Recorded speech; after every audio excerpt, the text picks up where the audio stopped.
Good evening. Welcome to the September 10th, 2024 City Council meeting. We'll start with the prayer. Dear God, today as the session opens, we pray that your presence will be before us and everyone who serves in the decision-making process of our city. We pray for direction, which will lead our city to be strong and unified. May we continue the legacy of our founders. May we be granted this day the wisdom to make decisions which will be for the good of our city. We also pray for your special blessing on all those who are working to transform our city and make it a better place to live and work. Amen. Salute the flag. I pledge allegiance to the flag of the United States of America and to the republic for which it stands, one nation, under God, indivisible, liberty and justice for all. Mr. Clerk, please call the roll.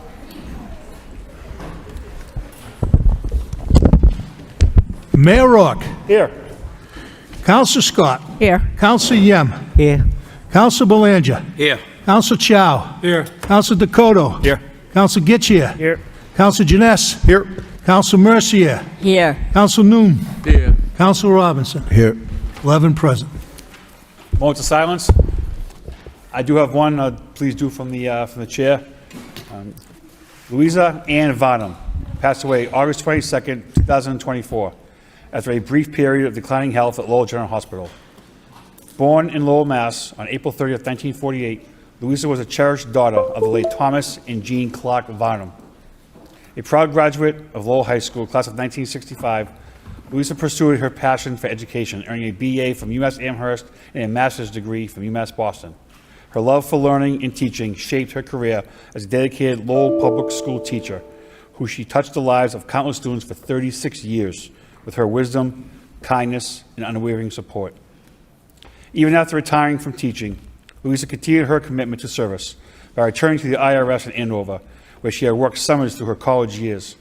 She also served the city of Lowell for 47 years as a member and chair of the Lowell Conservation Commission. Louisa was the Varnum family historian in conjunction with the Lowell Parks and Conservation Trust and trustees. She preserved almost 5 acres of the original 1664 Varnum family farm in Lowell. She was a devoted and active member of the Pawtuckaville Congregational Church in Lowell. The beautiful, historic church was more than just a place of worship. It was a sanctuary where she found comfort and joy in volunteering, connecting with the congregation, and forming lasting friendships that enriched her life. Her presence will be dearly missed by all those who knew her at the church. Louisa shared over 20 years of cherished friendship and companionship with her partner, John Hamblett of Lowell. Her love and devotion to her family were evident in the close relationships she maintained with her brother Thomas Varnum of North Andover and his good friend Joan Ashlock of Andover, as well as her sister Virginia Bell of Oceanside, California. She is survived by her nephews, Thomas Varnum of Londonderry, New Hampshire, Jeff Bell of Londonderry, New Hampshire, and Jonathan Bell of Oceanside, California, and her niece, Lisa Healy of Cocoa, Florida, and many great nieces, nephews, and cousins. Louisa's warmth, kindness, and dedication to those she loved will be remembered by all who were fortunate enough to know her. Her legacy of service, love, and friendship will continue to inspire those who were touched by her gentle spirit. And joining us this evening is aforementioned John Hamblett and Thomas Varnum. Gentlemen, we are very sorry for your loss. Mr. Clerk, please dim the lights.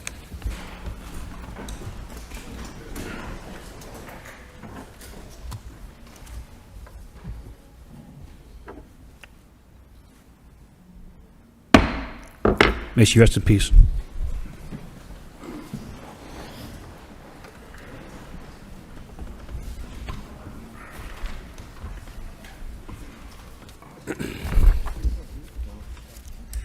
Section 2, Mayor's Business 2.1, Communication Remote Zoom Participation. The motion to accept and place on file by Councilor Belanger, second by Councilor Chow. All those in favor say aye. Opposed, motion passes. Section 3, City Clerk. 3.1, minutes of the City Council meeting August 27th for acceptance by Councilor Dakota, second by Councilor Gitchia. All those in favor say aye. Opposed, motion passes. Not yet being 7 o'clock, we will skip ahead. Mr. Mayor, Yes. can I make a motion to take 6.7 out of order? Motion by Councilor Dinesh to take 6.7 out of order. Seconded by Councilor Noon. All those in favor say aye. Passes 6-7. Councilor Dinesh requests City Council vote to declare September 16th to the 20th, 2024 as annual voter registration week in Lowell, to recognize the contributions of local partners in their efforts to register new voters and to promote civic engagement among Lowell citizens. Seconded by Councilor Noon. There are registered speaker, Mr. Mayor. Mr. Clerk. Nancy Cohen.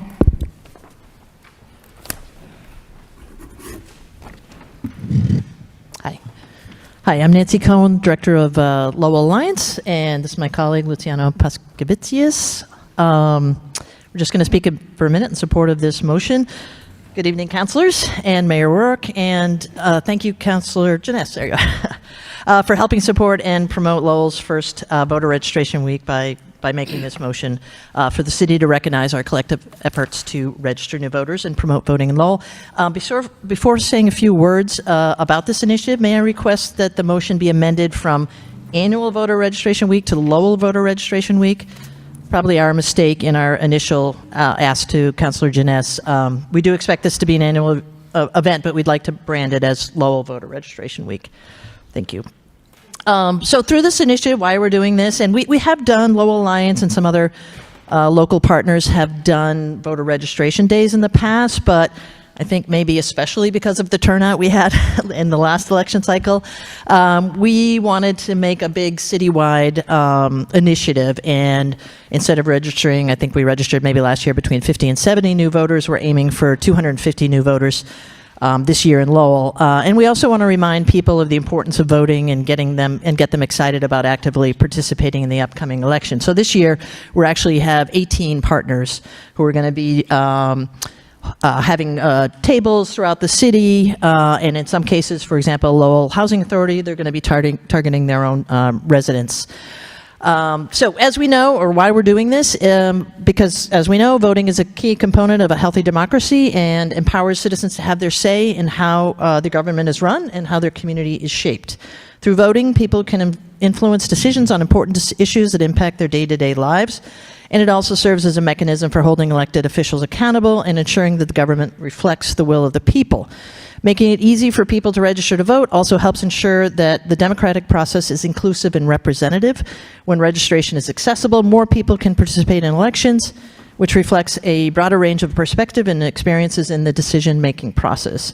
An accessible registration process can also lead to higher voter turnout and a more engaged and informed electorate, ultimately strengthening the health and legitimacy of a democracy. And that is why we are putting this initiative together. And Luciano would like to say a couple words. Yes, good evening, everyone. So pretty much everything has been said. I just want to mention real quick that we have almost 20 partners signed up already. Lowell Alliance, the Latinx Community Center for Empowerment, the Cambodian Association, the Merrimack Valley Project, the Center for Hope and Healing, Community Teamwork, the Community Health Center, the Housing Authority, the Polar Memorial Library, the Massachusetts Alliance of Portuguese Speakers, the Boys and Girls Club. Mira from Boston is coming over for Massachusetts Immigrants and Refugee Advocacy Coalition, Solidarity Lowell, YWCA, Centerville Neighborhood Action Group.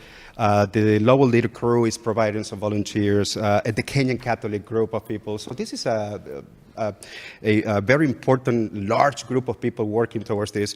And I cannot be any happier because after we had the idea, we put together the idea, everybody jumped so quickly to support us. It was amazing. It was like the need was there, and everybody jumped right on, volunteering or resources, all kinds of things. So we have a website going on. I have a little QR code here. You can visit lowelalliance.org for more information about more details.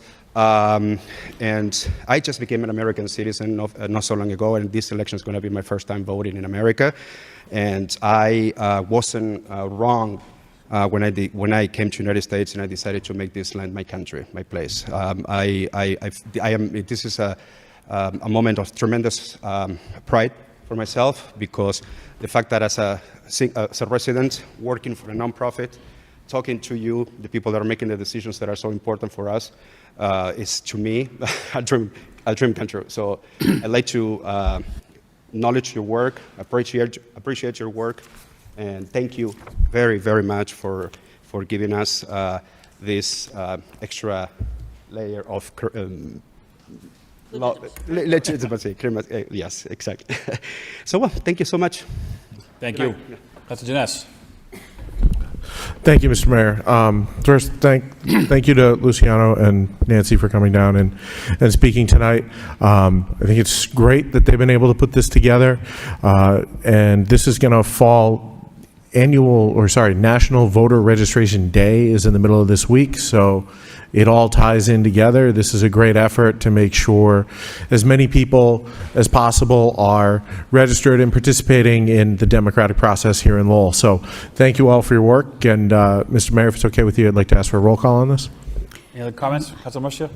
Thank you, Mr. Mayor. I just simply want to say, and I'm very, very enamored by the fact that you became an American citizen. Congratulations.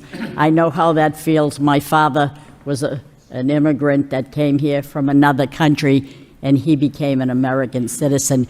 And not only that, you registered to vote. How wonderful is that? Congratulations.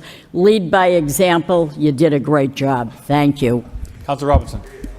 Thank you. I'd like to thank the speakers and thank my colleague for bringing this forward. We've discussed voter engagement and voter turnout in the past many times on the council, and speaking to a lot of my neighbors, some of the things that we see, or I hear at least, is in their country or places that they come from, it's a celebratory time when it comes to voting.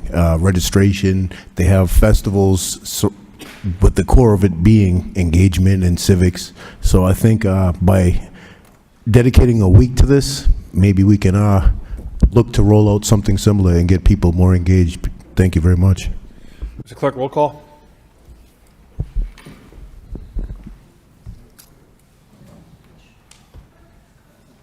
Mayor Rock. Yes.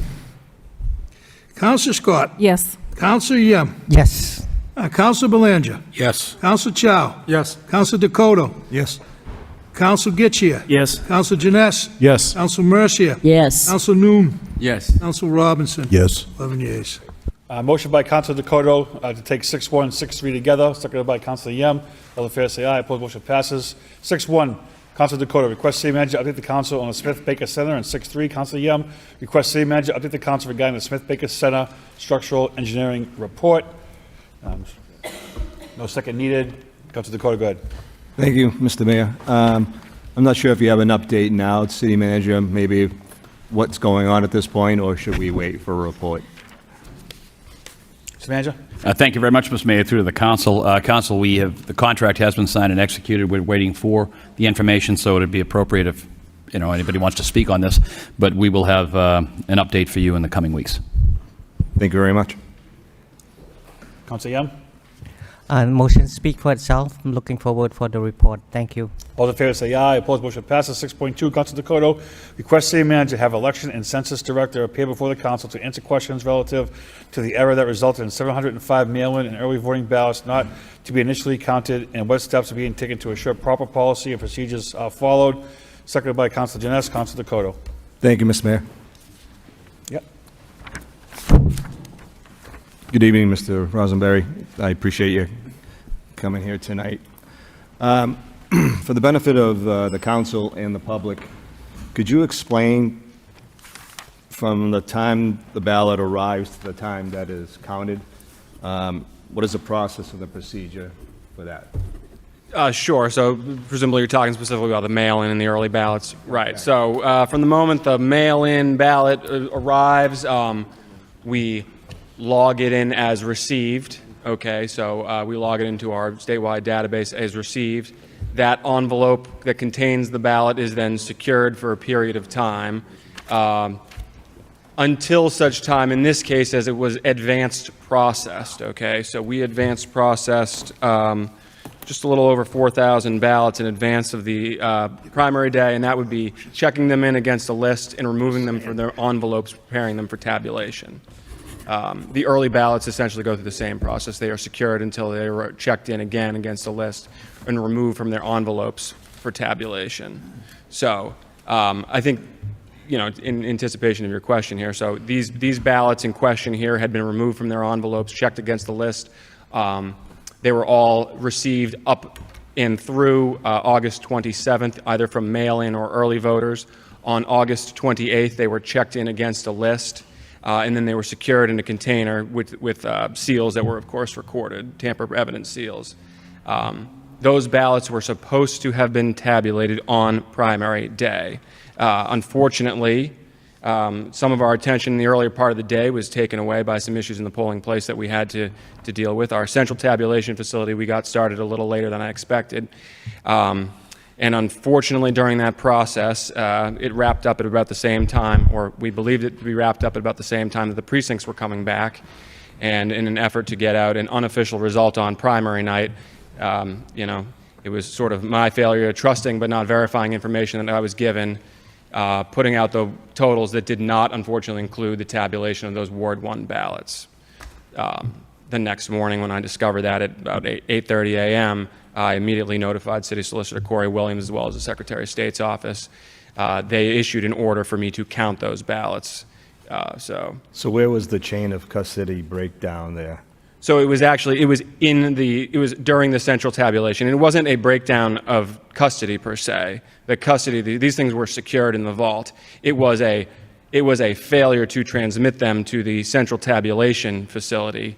And unfortunately, we were wrapping up the central tabulation of I believed we were wrapping it up at about the same time the precincts were coming in, and just the pressure to get out that result, we didn't do our secondary checks to make sure that we had actually centrally tabulated anything. So I would assume, secondly, that in reading the Lowell Sun report, it had mentioned that you were looking at other certain Yeah, so on election night, what the unofficial tallies generally include are the ballots that have gone through the tabulators, and this is a statewide thing. The ballots that have gone through the tabulators have been centrally tabulated. There are other ballots that might not appear in unofficial results on election night. Those would be ballots received from military and overseas voters that we have to wait until a hand count after the polls close on 8 p.m. There's also a small number of ballots that might be delivered to the elections department. In this case, they were delivered to the elections department after about 6 p.m. These are mail-in returns, either returned by a voter over the counter by hand to us or to our drop box. We had a staff member manning the drop box at 8 p.m. Those ballots also would not be included in the unofficial tallies. We have to check those ballots in against the voting lists that come back from the precincts to be sure that that person hasn't shown up to vote in the interim, and those would be included in the unofficial. Those would be included, in the official tallies.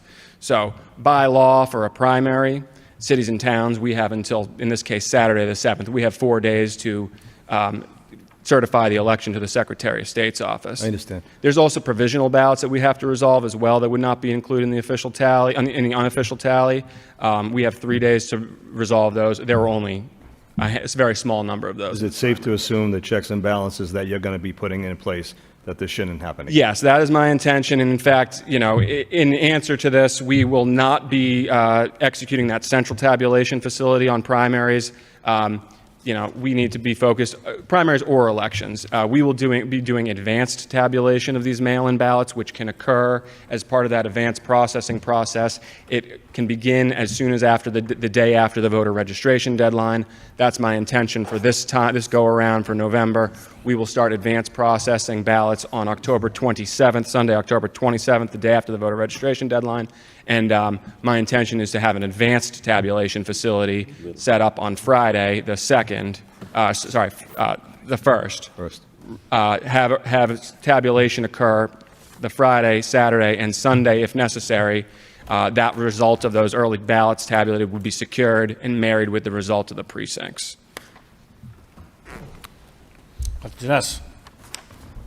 Thank you, Mr. Mayor. First, I'd like to thank Mr. Rosenberry and all your staff for all the hard work you do. I know it's a lot down there. And I appreciate the openness with which you and the rest of the city are addressing this clear failing of the process. All we can do is get it right and look forward to the next one and put controls in place so that it doesn't happen again. And I'm confident that that's what the Elections Department is going to do, what the Elections Commission is charged with doing, and I know that come November, we'll be better prepared, so thank you for that. Mr. Manager, I did just want to take a moment to mention, a couple weeks ago I had a motion asking for an update about the readiness of the Elections Department looking towards these elections. I'm still hoping we can get a response on that before the next election, and I think it might be good if we could include some of this detail about what happened in that report, just so we have it on record going forward, if that's acceptable. Mr. Manager. Thank you very much, Mr. Mayor, through to the council. Yes, Councilor, Mr. Rosenberry has that, and we'll be working on that and get the order of operations out and pretty much what he had spoken about tonight. Excellent. Thank you very much. Councilor Robinson. Thank you. I thank my colleagues for bringing this forward. I'd just like to say, I think we're kind of lucky. Thank you to Mr. Rosenberry. It seems like he has a firm grasp, firm understanding of the entire process. And yes, an error was made, but that error was quickly reacted to, responded to, reported, dealt with in a timely manner. And it sounds like everyone's well aware, everyone's on the same page and moving forward. It seems like we're in good hands, and we have somebody that understands the process from A to Z, and I'm sure there'll be some safeguards coming in, and I look forward to that report. But thank you very much, because again, with so many moving pieces, I can only imagine juggling so many acts, and I think we're in good hands with this gentleman. Thank you. How's it get you? Thank you, Mayor Rourke. How many weeks before the election did we change directors? So I changed directives? Yeah, directors. Oh, directors. Oh, yeah. August 1st is when I came on, so Greg's last day was August 2nd, yeah. So I truly don't think there was enough time for him to even go through the policies and procedures and understand. So I think that, do you know of any other communities that have had this issue in the past or had this issue this time around? I'm not aware of any off this past time. I wouldn't necessarily be aware, but yes, during my time with the state, I am not the first to have made this error in Massachusetts, no. Yeah, and do you feel as though you were understaffed for that night, or do you think that you had the proper staffing and it was just an oversight to the policy? Yeah, so I think I think in hindsight, the mistake was that we were planning to have the central tabulation facility running on primary day. I didn't expect, you don't expect the unexpected. There were some issues that we had to go out and deal with in the morning, some issues concerning our machines, not tabulator issues, but power issues with our machines, that unfortunately took my staff and our technicians' time a little bit more. We ended up not being able to start that central tabulation until later than I anticipated. So my goal is to just be able to do advanced tabulation so that on election day we can be focused on election day. Was the former director, Mr. Manager, asked to stay on for just this portion of the election, just to help see this through? So, to me, that's the breakdown, is that as you transition from one person to another, we have to have an overlap so that we can actually get familiar with the process and make sure, because at that point, I'm sure you're trying to get familiar with personnel and everything else while all this stuff is going on. So I think that's the lesson as well as the policy is we should have some overlap when we get rid of major pieces like this and start to put together so that we do have two sets of eyes on something that's going forward. So I thank you for taking the time to do this. I don't think it comes down to you. It's the policies of the city that you came into. If that policy not there, it wasn't there. So, I mean, that's part of taking over a new department and trying to engage and redo it. So I look forward to seeing the report that Councilor Janess is looking for, but I think that when you change over big departments like that, there is going to be that overlap, and I'm sure the city solicitor, when he took over, he had the same issues because he didn't have that overlap of other people. So I think that's the challenge, and I thank you for everything you did for election night. I don't think it's that much of a oversight for someone who came into something with 3 weeks to go, and here we are. So thank you again. Councilor Belanger.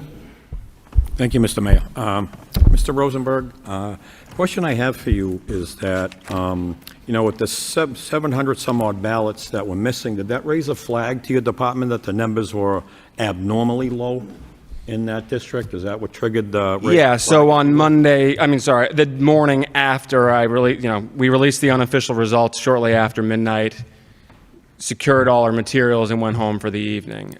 When I arrived in the morning, there's a process. I was going through the process of going precinct by precinct, reviewing what had come back from the precincts, going and then preparing to add in any additional tallies of provisional ballots, our overseas ballots that we had made the prior night, or those so-called late arriving ballots that we didn't get out to the precincts. So in just the normal course, and to be quite frank, it's the first ward and precinct I looked at.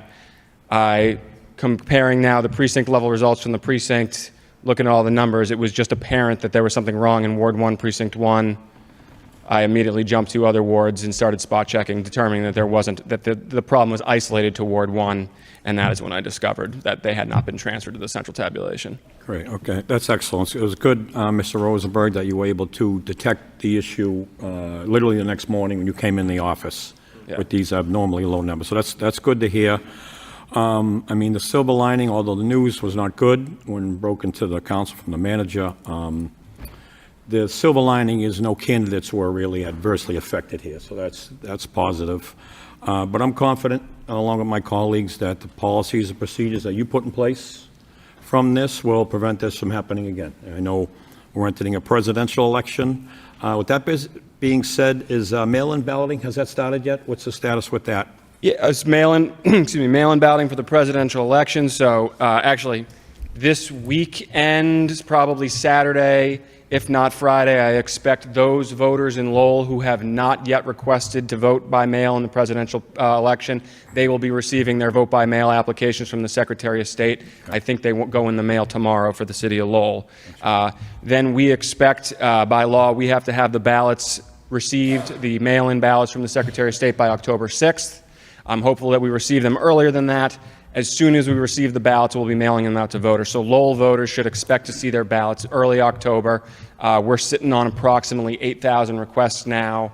I expect that number to increase somewhat as a result of them getting the application mailing this weekend. This will be the third opportunity that folks have had to request their ballots. I think we'll see some increase, but not a tremendous increase. Okay. Excellent. Well, let a positive come from this, and we can heighten awareness in your department, which I'm confident you're going to do. And wish you the best going forward. You still have my utmost confidence and support. Thank you. Thank you very much. All those in favor say aye. Opposed, motion passes.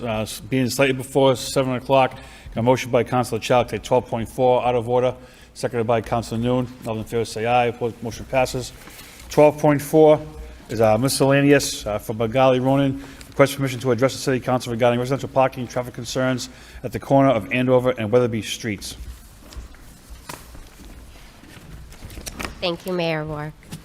Thank you for accommodating this petition so quickly. My name is Magali Rodriguez Ronan. I live at 880 Andover Street, which is Route 133, a state highway. Pre-COVID, there was petition from the government or municipality to take on some land for the construction. COVID hit and everything stalled. So I've been living with this traffic concern and issue for almost 5 years. So I'm glad that you called me out of order, although to my surprise. Motions 6.4 and 610 also connect to my concern. Well, if you want to go back and sit down, we can go through the agenda and get to you. No. It's up to you. It's your call, so yeah. No. Okay, all right. I'm trying to make use of the efficient time because those two motions are also very important. So thank you. I appreciate that.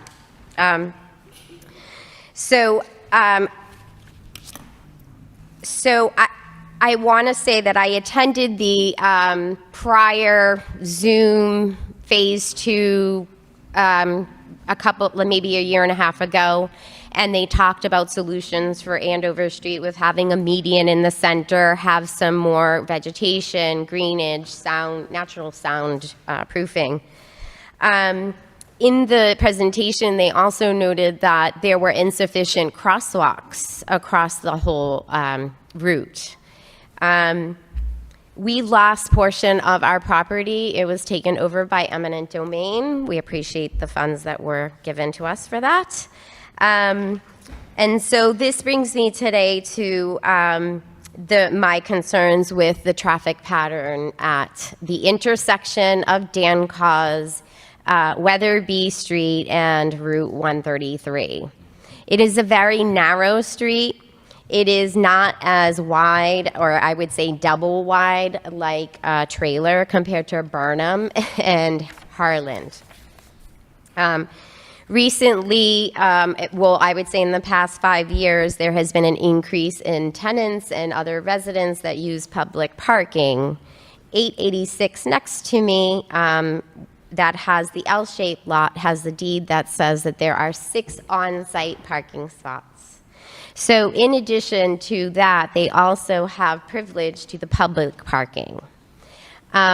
During the winter months or, high traffic patterns, it becomes increasingly dangerous at that intersection.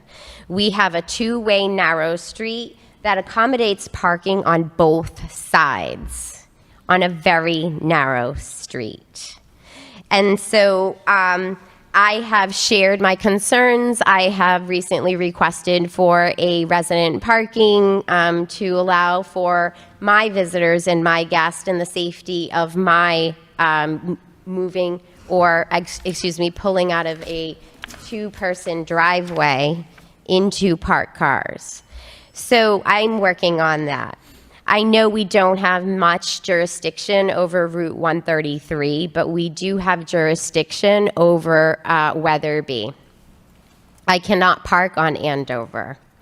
Often it is just, it's impossible. So the traffic department did inform me that it's likely that they will assess it and I should be allowed to have the resident parking. My biggest concern, and ultimately that is that at that intersection, there is a crossroads of I would say more than 5 traffic patterns making a decision at that intersection.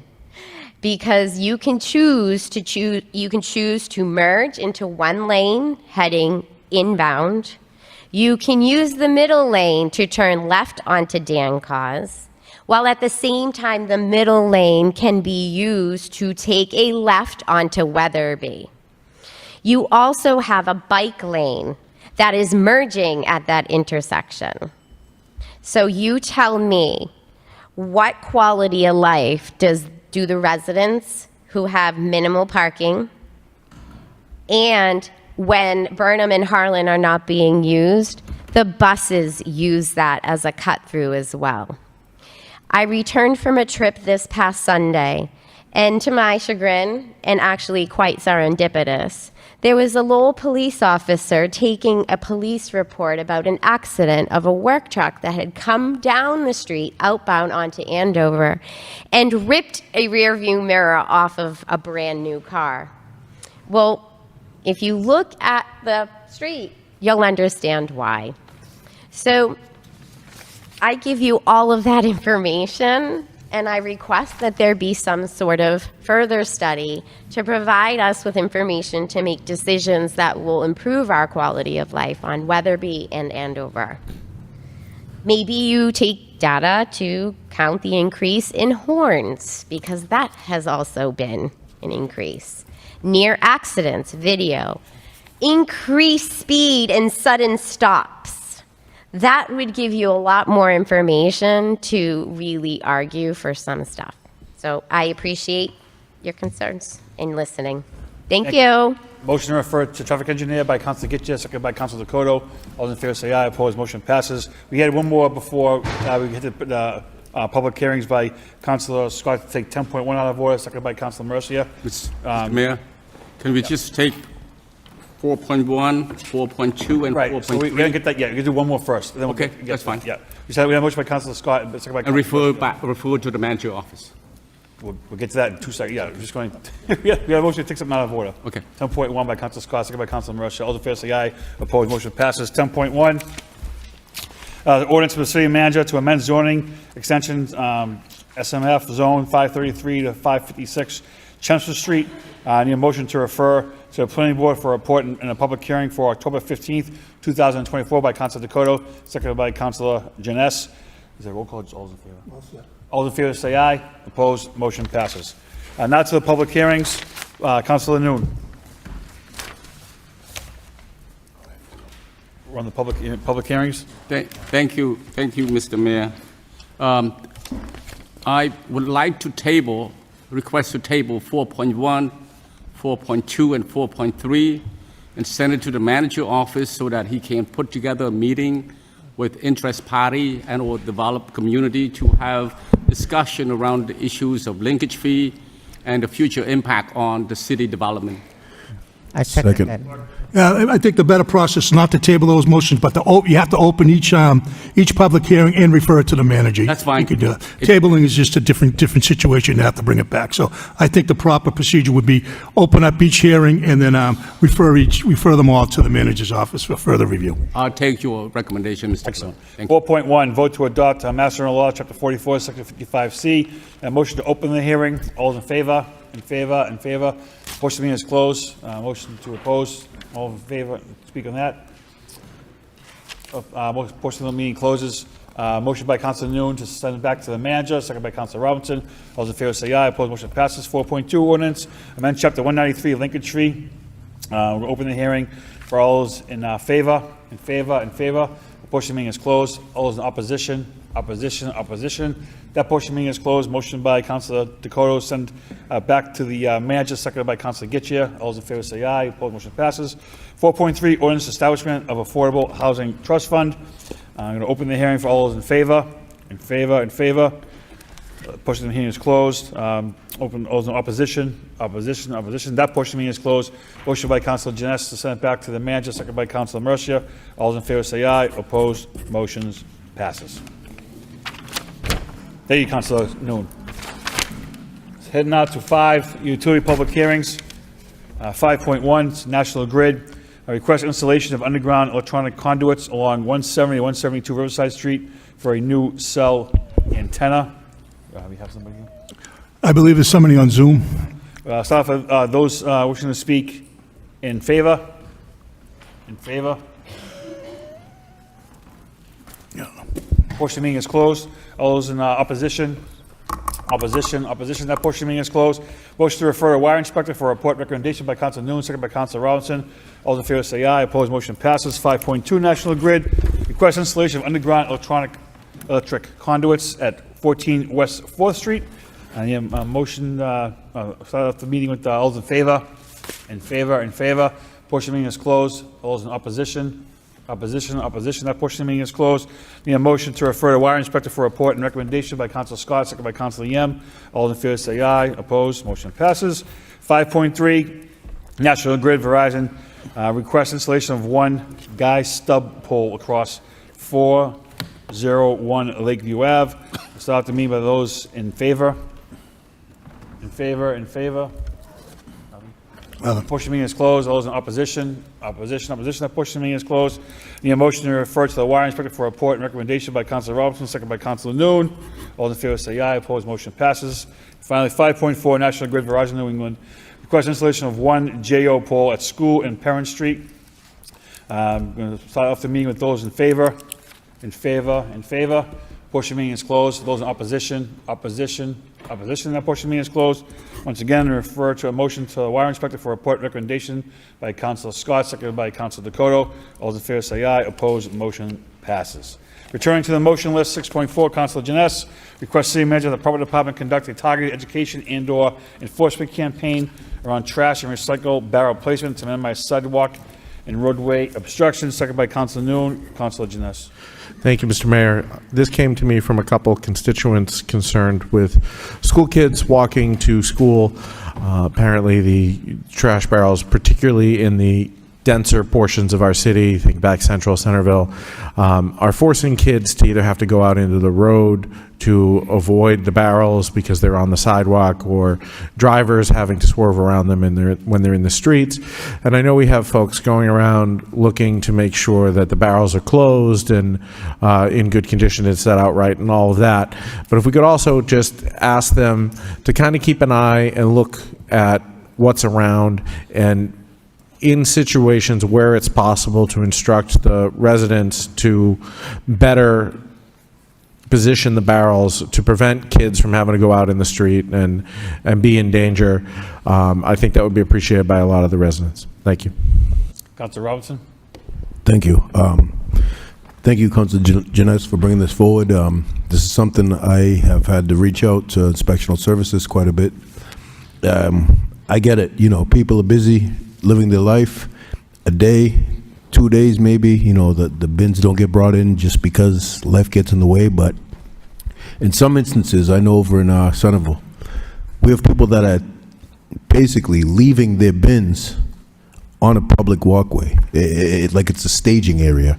And I know inspectional services has been doing a heavy lift. I mean, with the limited crew they have over there, they're right on it. I appreciate every effort that they've done, but I think this educational piece goes a long way, as well as I think really starting to increase more vigilance and enforcement, and maybe it's time to start doing those scheduled neighborhood walks again. I think those could be good in the fall to see what we're looking at. Thank you. All those in favor say aye. Opposed, motion passes. 6.5, Councilor Janess, request city manager of the Property Department review Boston's Recharge Boston program to evaluate the feasibility of doing something similar here in Lowell. Second by Councilor Nunes. Councilor Janess. There is a registered speaker. He's going to be on Zoom. I don't see him. Jonathan Grossman? Nothing on Zoom. So. No. Not there. Not there. Not that I see. Councilor Janess. Okay. Thank you, Mr. Mayor. Yeah, I just saw this in the news that Boston announced they were receiving $15 million from the federal DOT towards this initiative. Their goal is to have every household within the city of Boston be within a 5-minute walk of an EV charger station or EV car share.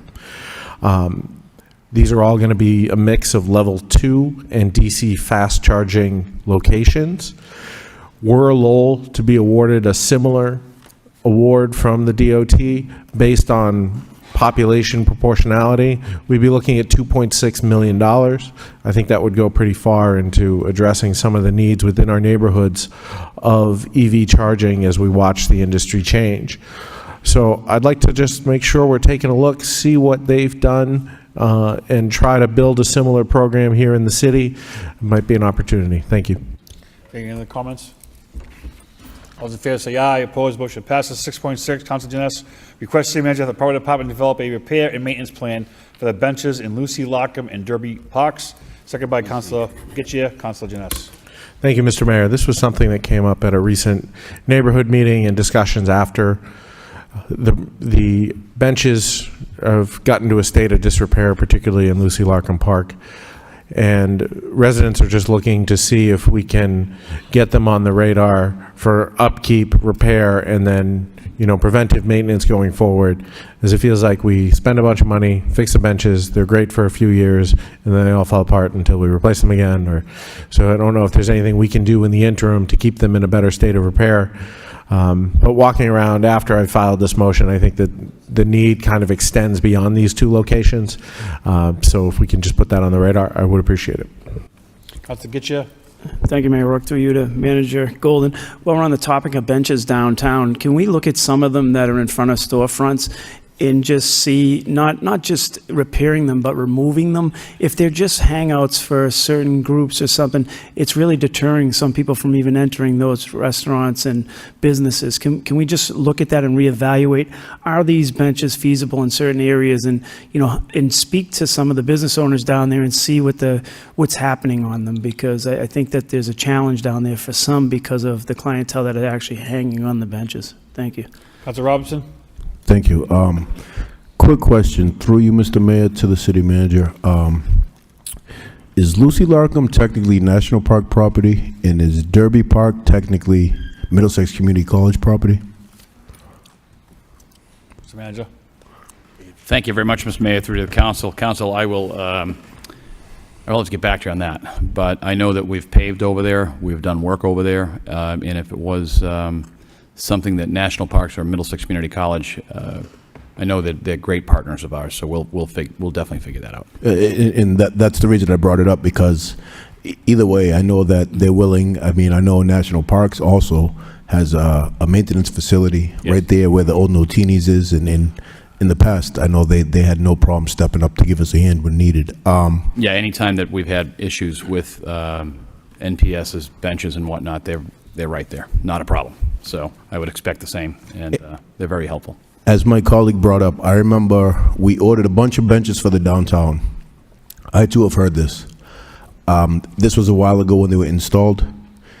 I too have heard, maybe we look to replacing those wide open single-seated benches to the ones that have the middle rail that allows people to sit side by side, but you can't lay on, because a lot of the downtown business owners are really feeling the heat from those benches that turn into, laying as opposed to sitting. Thank you. All those in favor say aye. Opposed, motion passes. 6.8, Councilor Scott, request city manager have the appropriate department begin to reconstructing short segments of ADA ramps and bridge transitions that are in poor condition, starting in the high priority areas, which include areas to be identified by the Disability Commission as priorities. Second by Councilor Mercia. Councilor Scott. Thank you, Mayor Rourke. So I made this motion after a resident in my district reached out to me that has mobility disabilities. He raised concerns about the bridge sidewalks settling where they meet the bridges, and overgrowth, and also some ADA ramps that were not accessible for him. After I went out and looked at what he was talking about, I was deeply saddened actually to see it, how difficult it would be for someone in a wheelchair to navigate, or a baby stroller or anything else. So I do want to thank the city manager and the DPW commissioner for coming out right away and meeting with me, because I was quite upset about the condition that he was showing us, and coming up with a plan to address those specific areas. But I would like to see us start to really take a look at, making sure that residents have a way to access, getting around the city. It's a fair thing to do, and we need to come up with a long-term plan to address these areas more. Thank you. Councilor Getchia? Mayor Rourke, through you to Manager Golden, didn't we go over a sidewalk study that was put in place, and all of this should be part of it on the ratings of the sidewalks and everything? So we should be going off of that list, right, when we're making these repairs, the worst ones? Mr. Manager? Thank you very much, Mr. Mayor, through to the council. That is correct. I believe it's, I believe the sidewalk study came back that we're $65 million in arrears, if you would, with the current sidewalks that we have today. I would be able to get you an update on what we have finished. That's something I can probably add to this, if that's okay. Councilor Scott, sorry, Mr. Mayor. I don't know. I would just say that I agree with you that we have a plan in place and that we're working towards it. But I think there needs to be a system where if there is an area where people have mobility disabilities specifically and they're having, access issues, that they have a way to reach out, let us know that, that's a high priority area for us to focus on. They can't get from point A to point B to get to the grocery store, then there's an issue. So that's all. Thank you. Thank you, Mr. Mayor, through to the council. So that's all true. We do have that, the $65 million piece. This council, as well as the administration, we increased the funding mechanism from 5% to 7%. So we do have the funds that are be available to start doing this, and that was directly for the walkways as well as the approaches. What the council was talking about that we had visited on Saturday, the depression of our sidewalk next to bridges is causing one of those problems. So we hope to have that done, but we have been attacking these high priority areas. But if anybody does have if somebody is seeing something, we need to know about it. But we are most certainly in a deficit when it comes to our sidewalks, to the tune of $65 million per the report that we had received at the end of last year. And I do agree with Councilor Scott, but a reputable engineering firm goes through all of that when they walk the sites. They know who has handicap placards, where schools are, the bridge pieces. Hopefully they did that. I don't know if they did or not. That's why I'm just asking. And during that study, was all that done? And did we take into account all of that? That's all. I thought we did that study. All those in favor say aye. Opposed, motion passes. 6.9, Councilor Scott requests city manager have the appropriate department develop a master plan for pedestrian movement through the city, and a plan to develop multimodal connections between UMass Lowell and Gallagher Terminal in light of the Link project. Second. Seconded by Councilor Noon. Councilor Scott. There's a registered speaker, Mr. Mayor. Mr. Clerk. Sarah Lapp.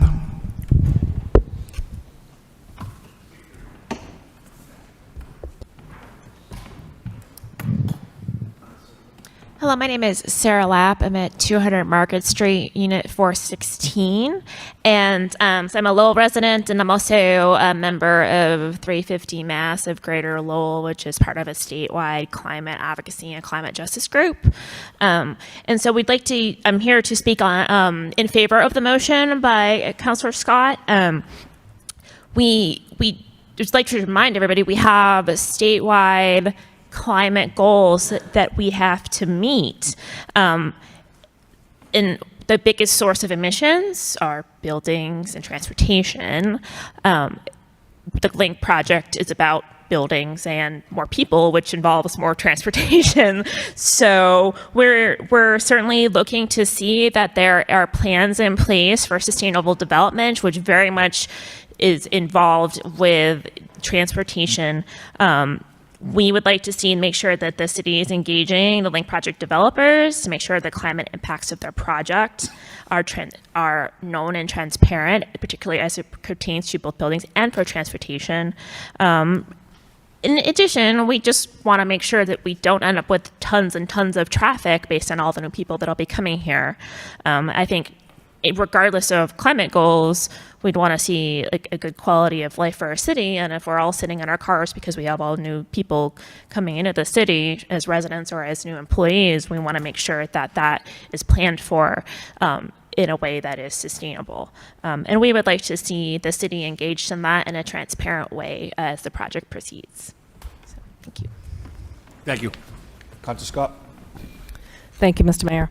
So I brought this motion forward because I think it's important for us to start looking at the connections between UMass Lowell over to the Gallagher terminal in particular, in light of the Link project and the additional traffic and people that will bring.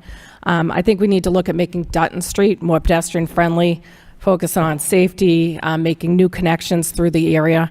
And I think it means addressing some problem areas that we have right now, creating connections to Western Avenue Studios, Mill Number 5, UMass Lowell, like I said, Gallagher Terminal, and just how it's going to all work together with the Link project. So I'd just like us to take a look at this. I know our traffic engineer has begun some planning around this, and I just look forward to seeing the results. Thank you. Councilor Janess and Councilor Noon. Thank you, Mr. Mayor. Thank you to Councilor Scott for bringing this forward. I know this is something that is on the university's radar and as well DPD's radar. I've had conversations with DPD about this because I think the Link project presents a huge opportunity for the city to get transportation right in this district as kind of the start of non-car-centric infrastructure. The way we've built the rest of the city is mainly around getting in and out with cars. There's an opportunity here to do it in a different way, to integrate, whether it's bike lanes, shared use paths, etc., make sure that Link is linked, unintended pun, to the Riverwalk, to the downtown, to Gallagher, and everything else that really is going to make this project work, be successful, and be a blueprint for other cities and for Lowell as we continue to expand. It's very important. These companies are coming here for the partnership with the university and the partnership with the university students, the opportunity of jobs for Lowell residents, people coming to work in the Link area from the Highlands or Centerville or downtown. They really shouldn't be getting in their cars. To make sure that they have an opportunity to transit over to the Link area in a way that they feel safe, whether it's on a bike, whether it's on foot, whether it's on rollerblades. We should be designing this area to really optimize for that, because that's what's going to make this successful. That's what's going to make this be the blueprint for development as we move forward. So I know that the university is taking this into consideration, DPD is taking this into consideration, and I look forward as we get further down the road to the community being engaged and us to be filled in on the plans here, because this is an opportunity unlike anything the city's seen in decades. So it's important we get it right. Thank you. Councilor Noon. Thank you, Mr. Mayor. Thanks, Councilor Scott, for this motion. I agree with Councilor Janess that, university, the city, DPD, I just hope that everyone working together to coordinate this in a way, because as everyone know that the $3.7 billion Link projects will bring company, will create thousands of jobs, will, of course, increase traffic to the area, having a way to not only for car, but also for bike lane, for walkability, sidewalk and all that. That coordination is very important, because not everyone that coming to work in this area, the area of the Link, will be driving. I would venture to say that 15, maybe 20% of them will be living in around the area, because these projects also build up more housing. I believe it's roughly 200 or somewhat of housing unit there. So that means that the student that graduated from UMass Lowell will live there, will work there, and will walk to the workplace. So as soon as we start coordinating this traffic-wise, to address this issue, the better. So thank you, Councilor Scott, again for bringing this motion up. All those in favor say aye. Opposed, motion passes 6-10. Councilor Belanger requests city manager have the transportation engineer propose what traffic calming measures can be taken on Wentworth Avenue from Andover Street to Manson Street. Second by Councilor Mercier. Councilor Belanger. Motion speaks for itself, Mr. Mayor. All those in favor say aye. Opposed, motion passes. 611, Councilor Getchia requests city manager provide a city council with an update on the paving of the driveway and catch basin work at the Butler School. Second by Councilor Scott. Councilor Getchia. Thank you, Mayor Rourke. Through you to Manager Golden. I know we did a lot of the schools already, and I know the Butler was on your priority list. Some of the basins are starting to sink over there, and they're a hazard out in that area. If we can just go over and see if where it is on the paving list and where the infrastructure is to just be repaired. Thank you. All those in favor say aye. Opposed, motion passes. 612, Councilor Robinson requests city manager have the proper department install a stop sign as well as examine the area of Carolyn and Bunker Hill Avenue and provide recommendations on what traffic mitigation measures are needed. Seconded by Councilor Noon. Councilor Robinson. Thank you. Once I filed this, I actually saw under the 60-day trial, the stop sign is going up. It looks like on Caroline and Bunker Hill. I'm not sure what they're going to do additional, but again, we've just had an accident recently over there where a truck was pushed up on the neighbor's lawn because of cars at a high rate of speed traveling that area. There's been many accidents in that area as well. So any recommended traffic mitigation measures, greatly appreciated. Thank you. All in favor say aye. Opposed, motion passes. 613, Councilor Robinson requests city manager have the proper department recommend safeguard applications in line with ADA compliance in the area of 684 Beacon Street. Second by Councilor Young. Councilor Robinson. Thank you. Resident reached out to me. There's a few children in that immediate area that have special needs and disabilities. Some of them involving, autism and things along those nature.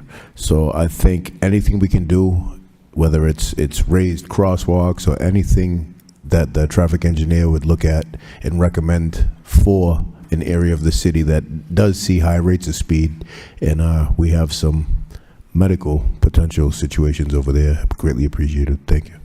All those in favor say aye. Opposed, motion passes. 771, motion response A, Pawtucket Memorial School. Councilor Dakota. Thank you, Mr. Mayor. City Manager Golden,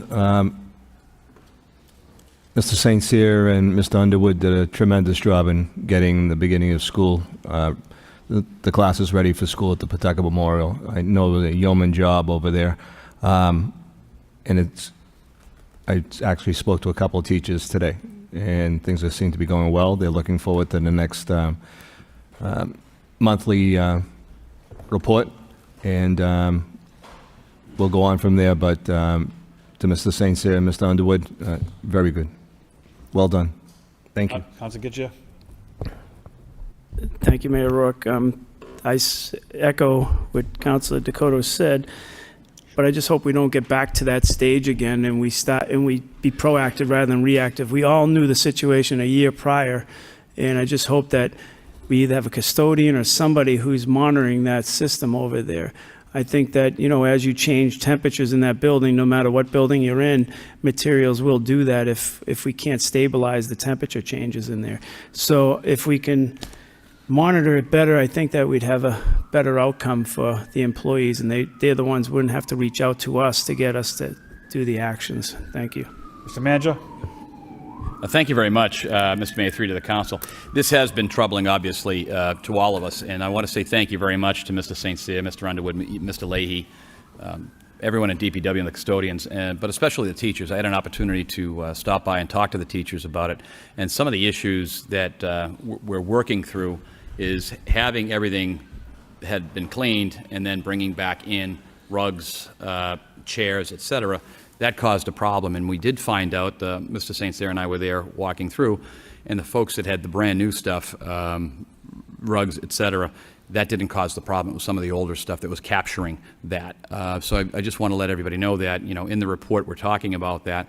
I think there's going to be, I know from Lisa Golden in the health department, to remind all of our teachers throughout all the schools, anything that is upholstered could be a problem. So I do want to say thank you very much, once again, councilors, for bringing all of this forward, but to the entire team that's been out there literally weekends, nights, to try to make this a safe place.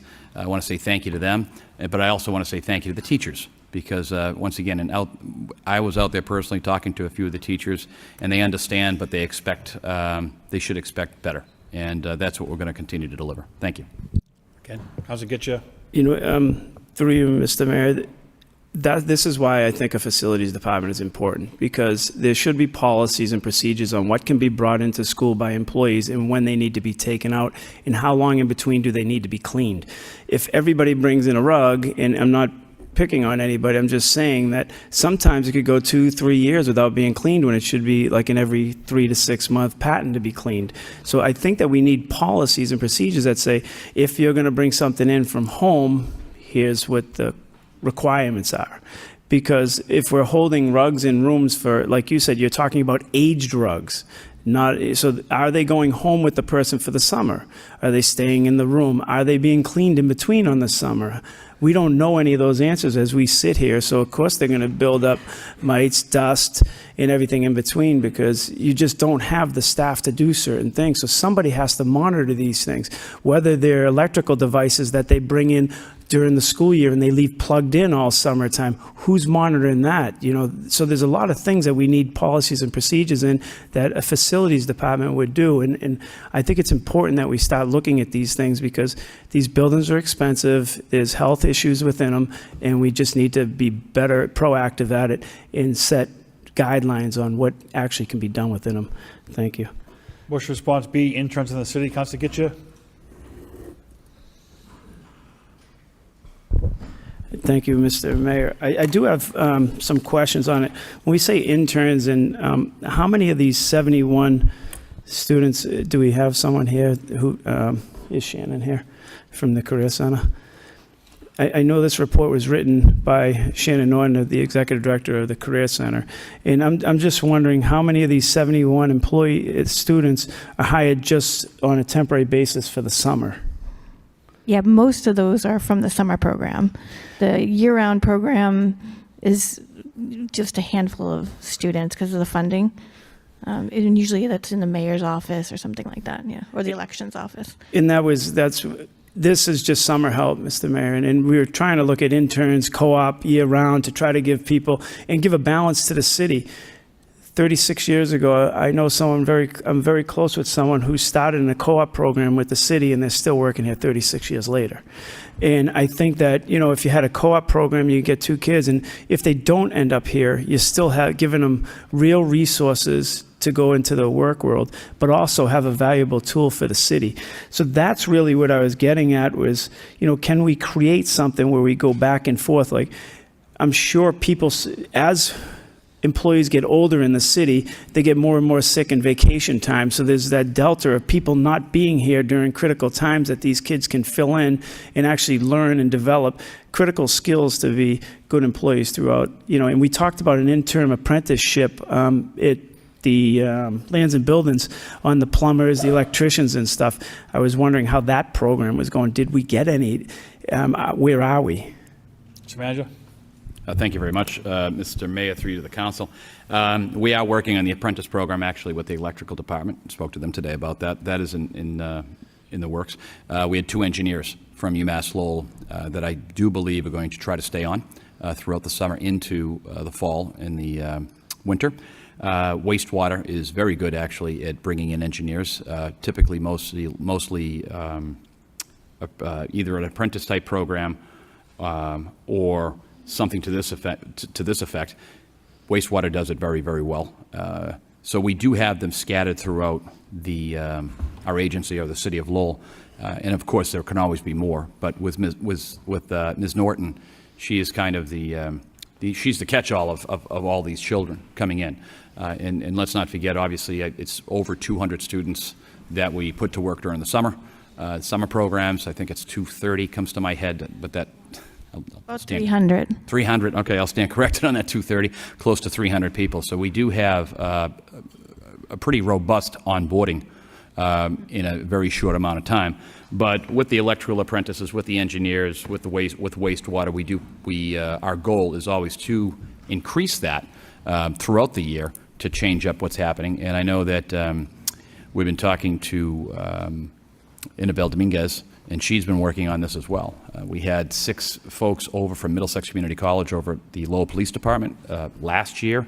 That didn't continue this year, and I know that Superintendent Hudon is looking at something else to try to see if we can partner with other the university, Middlesex Community College, to try to get additional folks into this intern/co-op program. So we do have them around. They're scattered. It's growing. It's something that this council has pushed for, and we're implementing.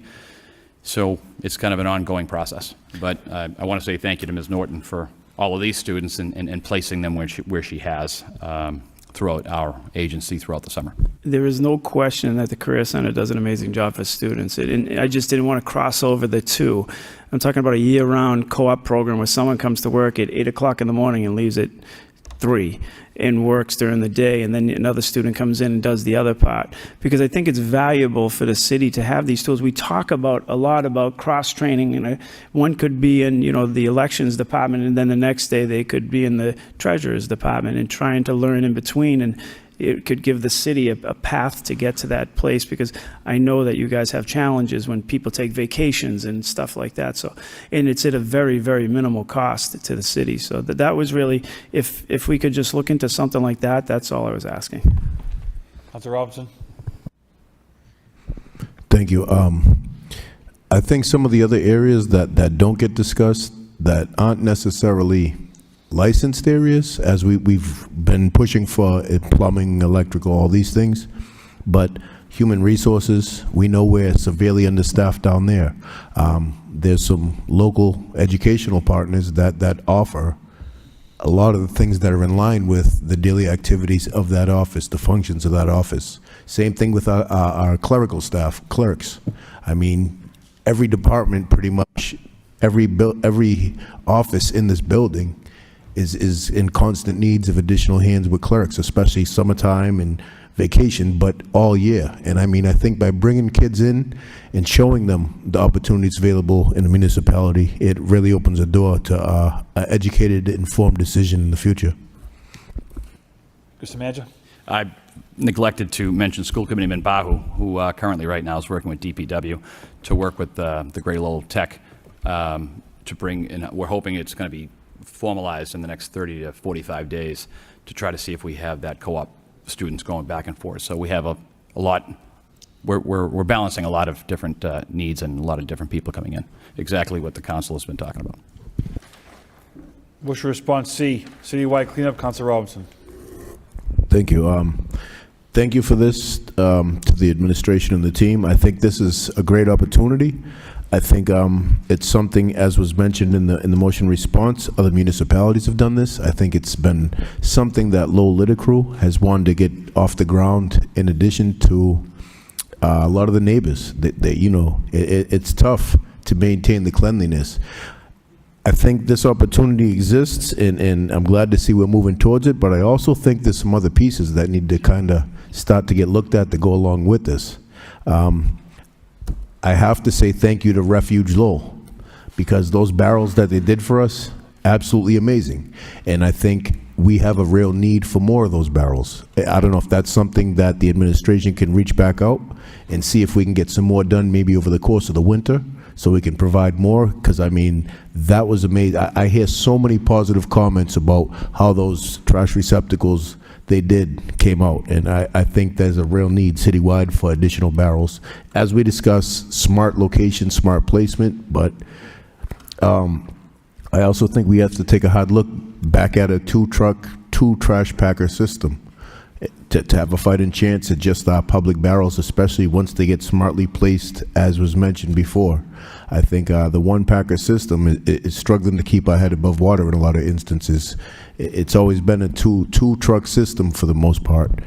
I also think we need to push and really help market the Adopt a Street program that one of our nonprofit Lowell Liticrew has established, to where residents can go out and adopt their street where they live, and some people enjoy doing that, and they'll provide you with a picker, a 5-gallon bucket, and you have at it and clean. I mean, the more we can get people to sweep the front of their doorsteps, the more we can get people to take a walk with a neighbor down the street with a picker and pick up some of the papers that blow around from the trash.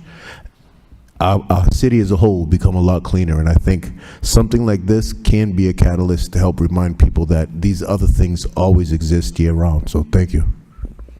All right, excellent. Motion response, responsibility for school department lawsuits. Councilor Gitcha.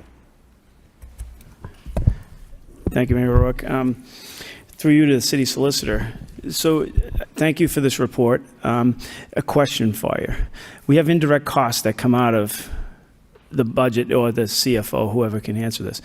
Why can't we charge off a settlement to that? If the school department, it's a cost to the city based off of something that happened to them, can we back charge that on a indirect cost, or is that something that's against mass law? I just wonder what that answer is, because if someone does something egregious and it's on the school side, why should we have to cover it? CFO. Thank you, Mr. Mayor. That's an excellent question. There are regulations that govern what charges can and cannot be allocated through the indirect formulas. Settlements are not one of them. So they're specifically enumerated in the CMRs, and our memorandum of understanding with the school department is largely based on those qualifying costs. It gets more specific, so there's less back and forth as to how we calculate them, but unfortunately, legal settlements are not in the regulation as an allowable cost. How do we challenge those regulations to make a change? Is there a way to write to the state to make a change on that? To try to get legislation that says, hey, look, you know what, we can do a 50-50 split or something on these things? My guess would be special legislation, but I don't know. Yeah, no, I don't disagree, Ms. May, but it's just, if something comes, someone's cost is theirs, it should be on them. So I just wondered to the solicitor. Thank you, Mr. Mayor. Yeah, so that would be through special legislation. Any change to a law, an act, or a CMR would have to come through a home rule petition. Could I make a motion to have the city solicitor draw up language that would start that process? I'm not saying that everyone would support that process, but just to see what that legislation would look like, or what that piece Would would such a look thing be city by city, or is that statewide?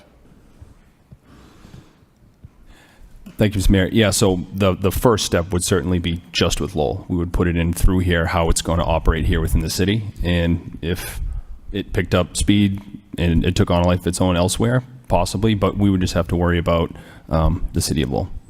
CFO. Thank you very much, Mr. Mayor. I just wanted to add a comment. There are certain costs that Lowell does count towards net school spending that are not eligible for all other communities. One that comes to mind is the retiree health insurance. And so it's not unprecedented that there are costs that some communities are able to charge that others are not. So I just figured I'd mention that to the body.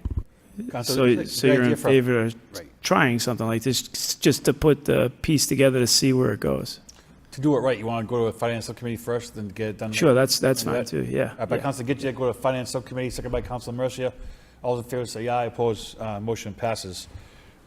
Motion response E, explore petitioning state retirement system. Councilor Robinson. Thank you. Thank you for the report. I know that it's not common, so to say, to move a group, and it is a long shot.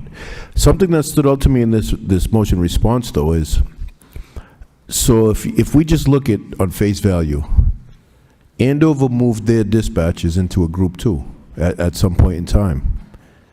If we look at the volume of calls our dispatch and what are they referred to now in here? Emergency telecommunication operators, or the volume that we're handling with a city this size, I would think it'd be at least a reasonable discussion to look at. I mean, because again, these groups are primarily based on well-being hazards and health-related. I mean, the volume of calls our people are taking, and the type of calls our people are taking on a regular basis, the stress levels are off the charts. So I think if there's any way we can look at trying to move our dispatch group into a better retirement system, I would hope that we would try at least, because not only does it help the current employees we have, it also makes us a little bit more attractive as an employer. If you're coming to dispatch for the 4th or 5th largest city in the state, and our dispatchers are in a Group 2 retirement. So, I mean, the recommendation in here I see is to ask the retirement board to consider, would this be Through you to the manager, do you think there's a subcommittee that you'd recommend be better for a more in-depth discussion about this and getting a lot more particulars about this before we just move to get it thrown in the wastebasket? Manager? Thank you very much, Mr. Mayor, through to the council. Council, I believe that we could ask the retirement board very easily just to find out what their position is, take their temperature, and find out what the potential ramifications on finances are. They would have the final say whether they would do it. As you'd seen in some of the attachments, there are a couple of bills that are still pending. Just with experience, having a bill like this move through the legislature in the next 3 months, it would be a challenge, would be a long shot. But if you wish, I think that from the administration standpoint, we can pen a letter to have them look at it to see what the financial impact was and to see if they're interested, if that's your desire. It'd be greatly appreciated. I mean, before we try to petition the State Retirement Board, I think a little bit more information to see, is this something that's even realistically doable, and if not, why? So do you feel like taking this motion response back and maybe having a conversation with the Retirement Board, or would you prefer to pen the letter? Mr. Manager? Thank you, Mr. Mayor. We could, Councilor, if it's okay with you, would pen the letter, share it with the council, and then if everyone's okay with that, would send it off. Sounds good. Thank you. Thank you. Motion response F, DPW studies, Councilor Robinson. Thank you. As was mentioned briefly earlier, I think it's good to look at these studies to see what they said however many years ago on the two different reports.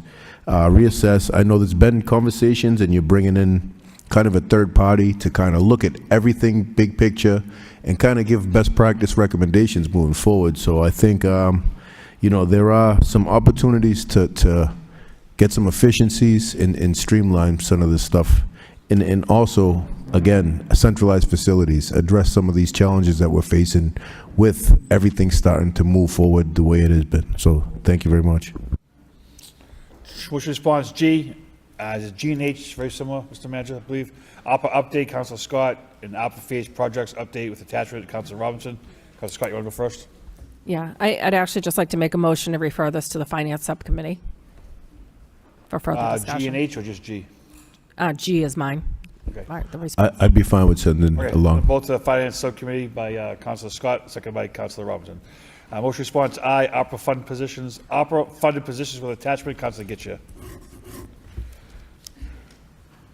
Thank you, Mayor Rourke. Through you to the CFO, Mr. Baldwin.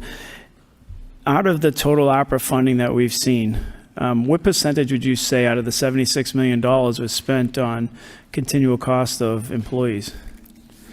I know right here you got $6 million, but I'm not sure the other end. So I'm like, is it roughly in the 10% area, or is it more than that? Good question. Don't ask that. CFO, go ahead.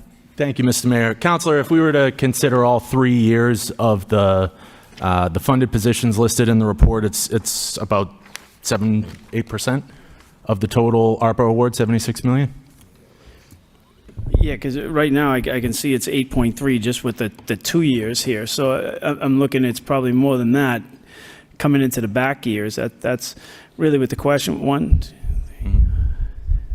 And out of the 42 positions, 8 of them in FY27 are left that will have no touch to them. What happens to the other 36? Are we saying that to these people who are in these positions currently that, your position is only funded through this and we're going to be looking elsewhere? Or is that just at the time we're going to take that type of look? Because realistically, I don't think the taxpayer can take on this type of cost all the way through in all these positions. Do these positions right here account for also their health care and everything else? The amounts listed are for the salaries only. Right. And to your question as to what will be happening with these employees is a very important question that we have a little bit of time to consider each on a case-by-case basis. There are some that are full-time, some that are part-time. You'll notice, there's a couple of the greeters that have been working in City Hall that are part-time positions. There are some in the Career Center that were designed only to assist with some of the workforce training, and those were not designed to continue past ARPA. Others, like the ARPA staff themselves, those positions will not exist post-ARPA after the audit compliance is completed. But on each, we really need to look at each position on a case-by-case basis. In the memorandum, the Finance Department mentions that there may be other grants that are available to pick up. Specifically, I'm thinking of the co-op team. We have the FR CARA grant, other available grants from the federal government or the state government that may be eligible to pick those up, the cybersecurity grant from the state. So we'll be examining those grant opportunities to try to pick up the ones that we believe to be mission critical. What is the cost for benefits alone? If we give health care and we give the benefits, what roughly would a cost per employee be? We must have that number. It depends on, obviously, several factors. I'll ask the low number for the insurance. If they took the lowest insurance in, they did this, say, single person insurance. If it was a single person on the lowest cost plan, it's less than $9,000, but a family plan for one of the higher options in the WellPoint vendor, that's closer to $18,000 to $20,000 a year for a family plan. And that, we only pay for the premium. We don't pay claims because we're with the GIC. So it's fair to say that there's $600,000 in benefits within all these 42 employees, and that roughly somewhere in that number. It's over $500,000 for these 42 employees. At $10,000 each one, it's $420,000. So as I mentioned, some of these are part-time employees. No, I get some it. don't elect to carry the insurance, so it's very difficult to make an estimation based on. There's only 1, 2, 3 part-time employees in this whole list of 42. So there's 39 that are full-time. So I understand there are some part-time. I just think it's a really heavy cost. And we have to be upfront with these people who took these positions and say, look, you know what? Here we are. Here's the thing. Give them time to at least expand their career. You can't push it to the council because we're not the operational piece. So if we're going to come back and say, there's 20 positions out of this that are going to be viable in the end, we really have to make early decisions so people have time to go get their careers together, because it's not really fair to say, unless we're planning on all of 39 or 42. And that's all I'm getting at, is that there's a lot of cost here, and the residents should know it, and the employee should also know it if there's any wave that you're going to go, because right now it's a good job market for a lot of people. That's all. Thank you. Councilor Noon. Well, thank you, Mr. Mayor. Out of these 42 employee, some full-time, some part-time, has all position been, is this all position, those 42 positions filled, or is there any vacancy? CFO? They're not all filled at this time. There are some that have turned over, and so there was a person in the position, and it's been advertised, re-advertised. I thought that the number was in the report, but I can't put my finger on it. But they are not all filled at this time. So these 42 individuals will be paid for by ARPA funds for 2025, 26, and 27. Is that correct? It would only be part of 2027 because the ARPA grant ends on 12/30/2026. You mentioned a 12/31. grant that we are looking at right now. One of them was cybersecurity grants and CARA grant. Have we start looking at that, or start, formulated as to? Yes, we have, Councilor, and some of these are grants that we already have. We're funding other either activities or positions with them currently. Right. Most notably, the health department has been very successful in securing several opioid prevention grants, and so we see that as a very viable option for the co-op team, which right now is funded by ARPA, and we will use that as the ARPA is available to us, but we know there are other funding sources for those individuals after ARPA is. These 42 individuals was clearly informed that this is on year-to-year basis based on grant or ARPA fund. Is that correct? That's correct, Counselor. And all of the job postings, when they're advertised, it's clearly listed that the position is contingent upon grant funding. And any positions that are covered by any of the collective bargaining units, in most of their contracts, there is language that this is a discretionary, but these are discretionary grant positions. What are chances that some of these 42 individual will be continued job with the city after the ARPA fund is, gone? I would venture to say that is possible in many areas. We've, many of these employees have done a great job for the city, most of these employees, and we found that many of these programs are very helpful. They're making an impact. It's the co-op that comes to mind first and foremost, although they all have had an impact in some way, shape, or form. And so mostly that is due to the employees themselves. Right. And if we can find other positions in the city for them, if there is no possibility to continue the existing position, many of them we will look to absorb them within the budget, either in other positions, or if it's possible, fund them from within the tax levy. I have no doubt that this individual is positively impactful their work for the city. I just hope that that they have place here in the city's is post ARPA fund, because as you know, Councilor Gutierrez is right. We can't pick up from here for after 2027. So thank you. Councilor Scott. Thank you, Mr. Mayor. Councilor Noon actually just asked what I was going to ask about whether or not they were hired as grant-funded positions. So none of these started out as general budget and then were switched over to grant funding. I guess that was my question. Like the school nurse positions, these were an expansion of school nurses, not... Mr. Mayor? Yeah.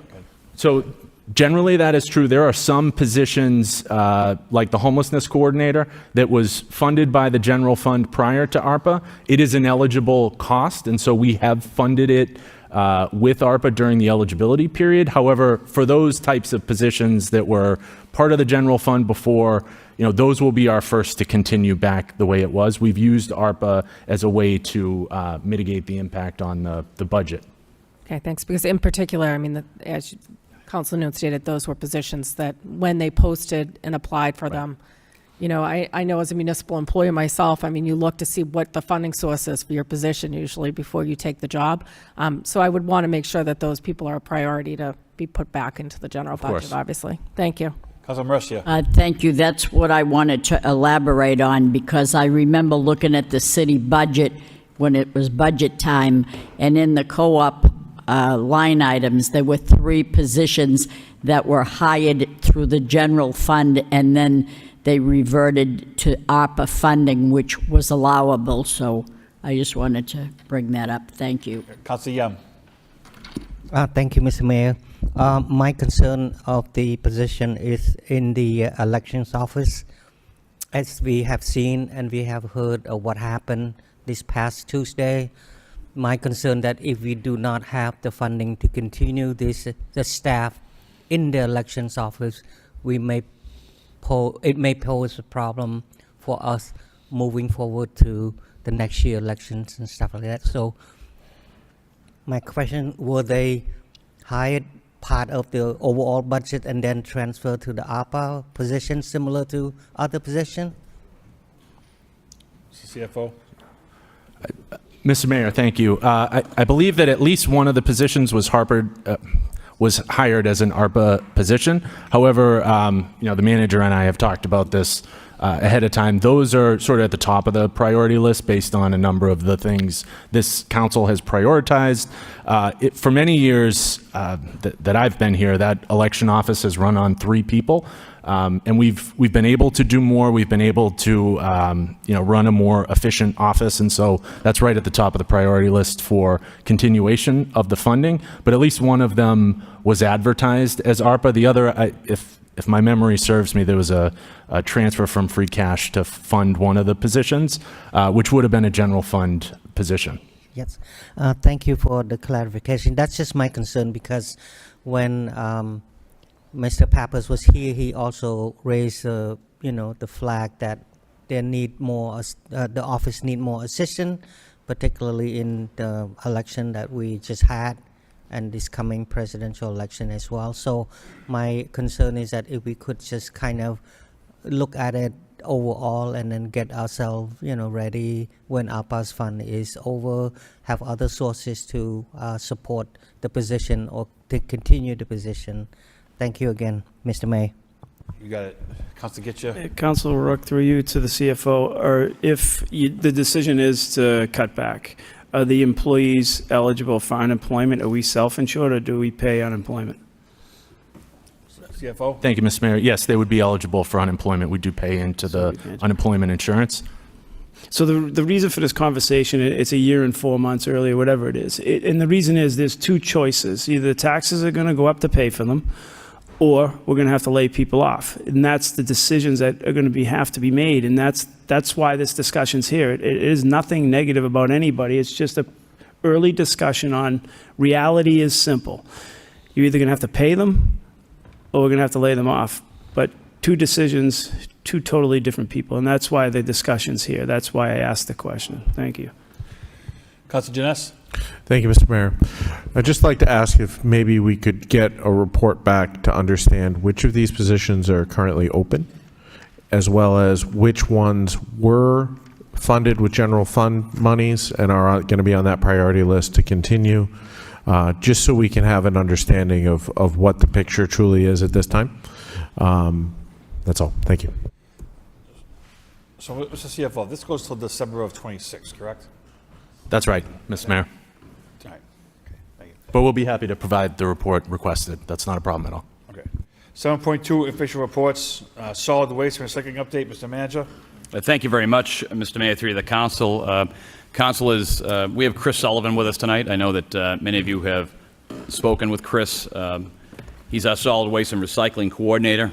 A little bit of a background, 15 years of experience in solid waste recycling, mostly specializing with hauler logistics, cost-saving strategies, and contract negotiations.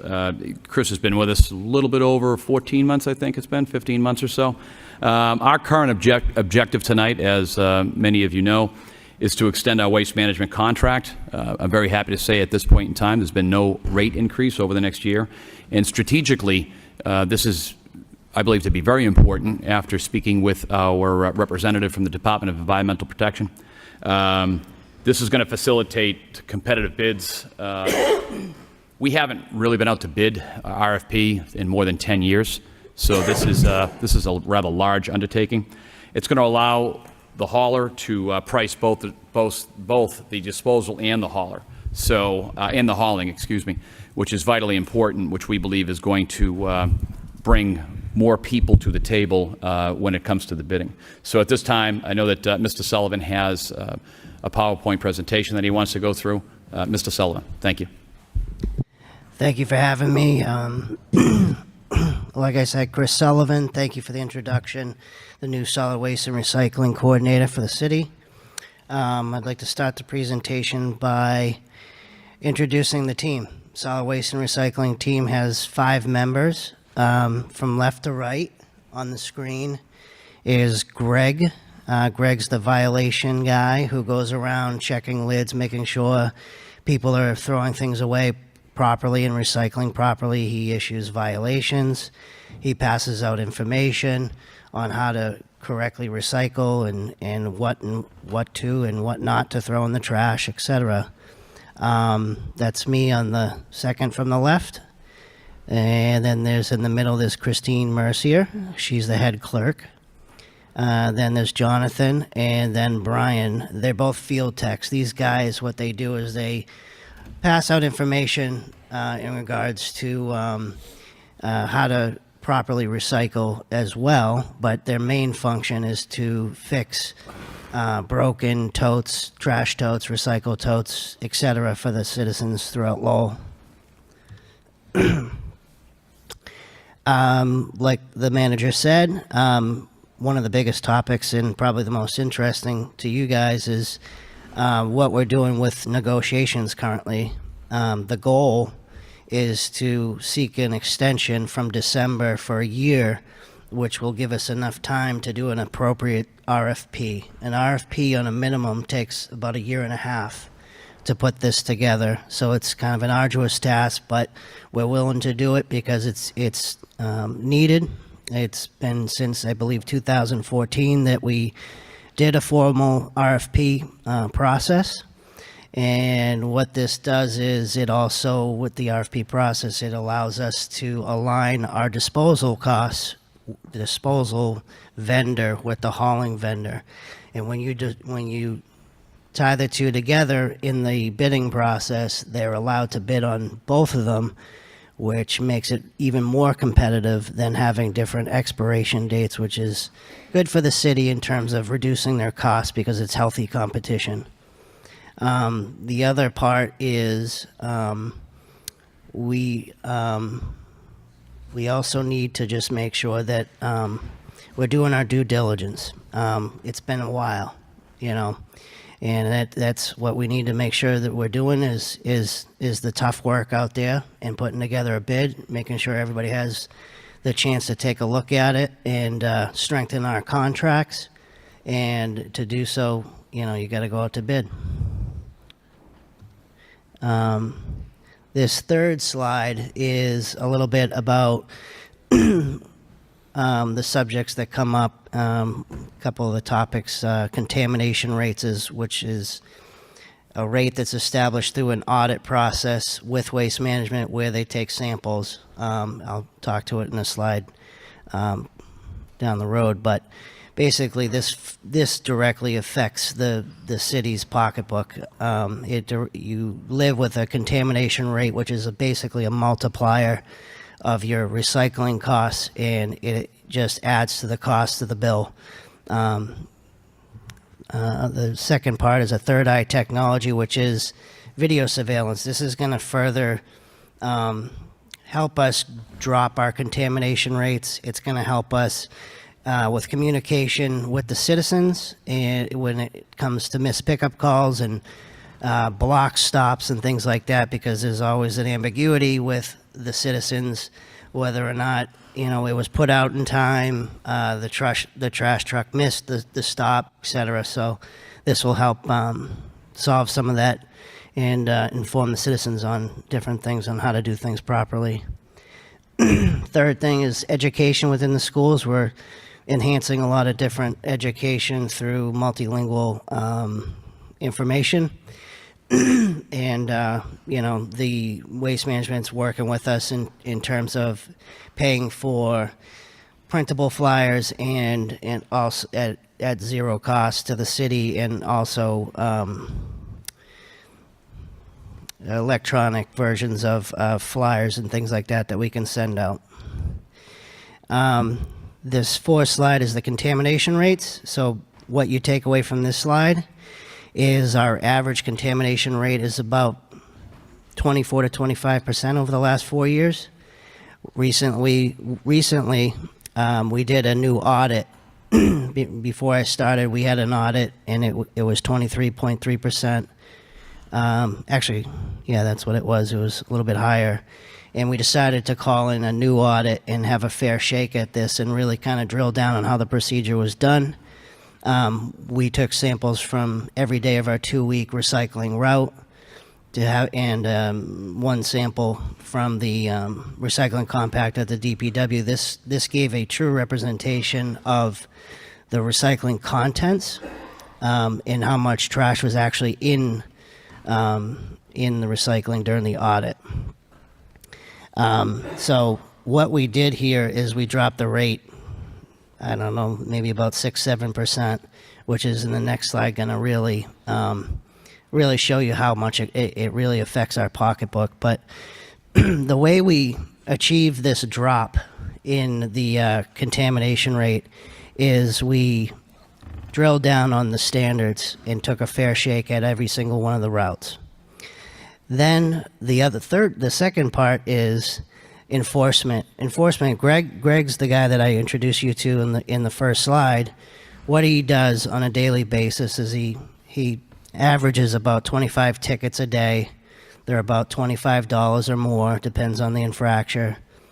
He hands out a bunch of information on things and gives people warnings. He checks about 350 on average lids of recycling containers to see what's inside the containers and what the contents are, to see if there's any type of violation that's not above and beyond the lids. These violations, on average, this is a rough number, is about $137,000 in revenue over the last 11 months of his employment. So it brings in revenue to the city from these tickets that he issues.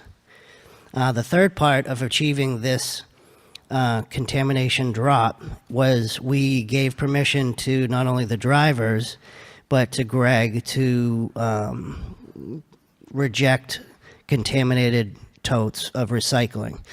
Meaning we or the drivers would turn around the containers if they had a violation, and we wouldn't pick it up. And we continue to do that to this day. This next slide, at the bottom, what you take away from this is the direct effect and costs to the city. This is a before and after. This is actually like an invoice from Waste Management for our recycling contamination. So as you can see at the bottom, a monthly bill of about $45,000, and then with the new contamination, when we dropped the rate, went to about $30,000. So you can see that we could do better, and we're going to continue to do better, and I'm going to discuss that in the next slides. But it drops at about $15,000, which is for nothing. You know, it's just we got to do better, and you know, over an annual basis, that's, I don't know, $180,000, I think.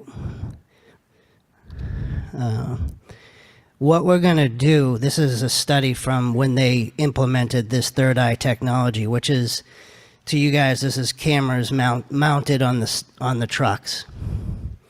When these trucks pull up, they have video technology that can actually see what's being thrown in the trucks. So one of the toughest parts of rejecting contamination is what's in the bottom of the contents of the recycling totes. Mr. Sullivan, not to interrupt you, it's a very extensive informational report, and it seems like you have another, 15, 20 pages left. I think, a lot of questions by the councils as well. Mr. Manager, this probably should have been sent to a subcommittee anyways. So I'd entertain a motion by council to get you to send to Neighborhood Subcommittee. Neighborhood Subcommittee, seconded by Councilor Dakota. All those in favor say aye. I just want to say one thing, Mr. Mayor, too. Mr. Sullivan, thank you for the report. I think you saved me hours and hours of homework on residents' call. And I do thank you on the piece where you come in and you say, we're starting to fine. So if the fines are going up and the contamination's going down, that's a win for the city. So I just want to say thank you for that. And I look forward to the Neighborhood Subcommittee meeting. Thank you. It's a lot of work. I think you deserve your lot of own work. meeting to get through this. You know what I mean? So, right. The original presentation was 45 slides, by the way. If you do that again, you can count your job being gone next year. That's right. Yeah. Okay. Yeah. But thank you for the half. You had a good warm up, right, for the subcommittee. So. Awesome. Thank you, guys. Thank you very much.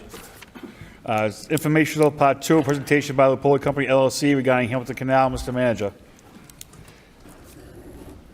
Thank you very much, Mr. Mayor, through you to the council. Councilors, we wanted to take the opportunity to bring Mr. Lopoli and Lopoli Companies here today to present what they were looking at. I would like to bring up the fact that any of the financing, I know everyone knows this, we probably would want to withhold any of those questions, anything to do with any type of financing at all, given the fact that that is something that, as the council knows, that was before the executive subcommittee, the executive session, but we're here to listen to what is happening, and thank you very much. Good evening. Thank you, Mr. Manager. My name is Rick Freiberg from TEC. I'm the civil engineer for the project. I'm joined here tonight by many members of the Lopoli team, including Sal Lopoli, his son Sal Jr. Rick, just speak into the mic, please. Apologize. Yeah. His daughter, Mary Lopoli, and Morgan Pearson, and Joe Bevilacqua, also from Lopoli Companies. So thank you for inviting us to this informational session. We want to give you a quick project update as to where the project stands. For those of you who aren't familiar, the Lopoli Companies project involves parcels 1 through 5 in the Hamilton Canal District. The first phase of the project was to construct a multi-level parking garage that's next to the Justice Center. That project, as you know, has been completed. That took about 2 years or so to complete the construction and about 1.5 years to complete the design. But we worked really hard through some of the challenges that we found there, including subsurface conditions and some issues with the title, but we were successfully able to resolve those issues and complete the project. We're beginning now to look into the next 2 phases of the project. There's 2 more phases. One of them is for parcels 2 through 4 and another building at parcel 5. There are a couple of items that need to be resolved prior to advancing on those 2 parcels. Those 3 items really, in summary, are form-based code updates to enable the project. Really, that has to do with the merger of 3 lots. Parcels 2 through 4 used to be parcels 2, 3A, and 4. Those need to be merged into 1 lot, which dictates some changes to the form-based code. We've worked hard with city staff and have had a really collaborative effort, and I think those changes are ready to present to the board, to this council, basically at your next convenience. The second item is resolution of the LDA. The LDA is something that's being worked on really hard between the Poli companies and city staff. In fact, I think there was correspondence as recently as a couple weeks ago working on the finer points of that. At a high level, I think the remaining issues to resolve there is the amount of square footage in the retail component. It is the development milestones, in other words, the project schedule, and liquidated damages, and then decoupling the LDA from a potential tie or TIF. So those are sort of the items that are remaining to resolve. We're working through each of those items. Like I said, they're all at sort of various stages, ranging from complete in terms of the form-based code to works in progress as it relates to the LDA and the tie and TIF agreements. So that's a quick summary of where the project's at and what's left to resolve. And again, myself and the Poli team are here to answer any questions you might have. Thank you.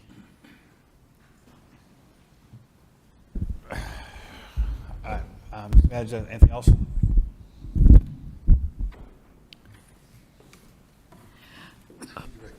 Hi, my name is Sal Lupoli, owner of Sal's Pizza, owner of the parcels that we're describing here today. Also, I'm the one responsible for the Thorndike Exchange, which we were really excited to start and finish on time, on budget prior to COVID. But I'm here because I know there might be some questions that this council would like to talk about. You know, this has been a super challenging project because of the time frame that we had entered. As a result, we had, entered into an agreement, and then the whole world collapsed financially in regards to what the vision was over there. I think what's really important is what we do really well is we settle in the Merrimack Valley. We understand what the Merrimack Valley is all about, and some of the projects that we've done have basically a mixed use component. I think office is very challenging today. I think if you were to look in the city of Lowell today, there's probably 500,000 square feet of office empty. That's a really challenging program right now, the office buildings. When you see the lack of cranes in Boston right now, that's because office is a really tough business to be in. So I don't want to say we pivoted, but we are now looking at a residential component over there, and we're really excited about it. We have some great drawings. We'd be happy to show you and talk a little bit about it. But once again, this project has been a little challenging. When we first started this project, and I want the council to understand, you can't build any kind of office and or retail and or residential without a parking garage. Because imagine if you were going to move into an office or if you were going to move into a residential, and I was to say, well, we built a residential first, but if you move in, eventually we'll build a parking garage. You would say, no, when you build your parking garage, call me, and maybe we'll take a look at the next phase of it, for the residential, but you have to build a garage first. If you were to go in that garage today, in spite of what people may think, it's a third fill. That project does not work without the residential component. That's why I built it. I ask anybody just to walk through, you'll see that there's no money. This is not a money-making operation to have a garage that's a third filled, especially right around the corner from the other garage that you guys built. So really, that program always existed. We built the garage with anticipation to build a residential. Office is really challenging right now. We understand that market as well as anyone. We have deep roots in this area, so we understand what the market is all about. You may have seen some opportunities that were created maybe in Haverhill or Littleton, Massachusetts. And I'd just like to clear up some of those situations right now, some of the opportunities that were created. There is 500,000 square feet of office space in Littleton, Mass. I purchased that property in 2019, 2020, just when COVID started. There's an existing building there. The state of Massachusetts was heavily invested in that project, as well as the town. The city of Haverhill, we're undergoing a project. That project's been going on for 6 years. We're doing a housing and a small retail component. The state of Massachusetts has, and the city of Haverhill have invested millions and millions of dollars into that project also. I think some of the challenges today is when you build market rate housing, which that's what we do, we're not very versed or very experienced in any kind of Section 8 or affordable. I think that's a super critical point of every single community in the state of Massachusetts, but that's not what we do. We think market rate housing also encourages opportunities for entrepreneurs to start. Disposable income comes with that type of housing, which we're really excited about.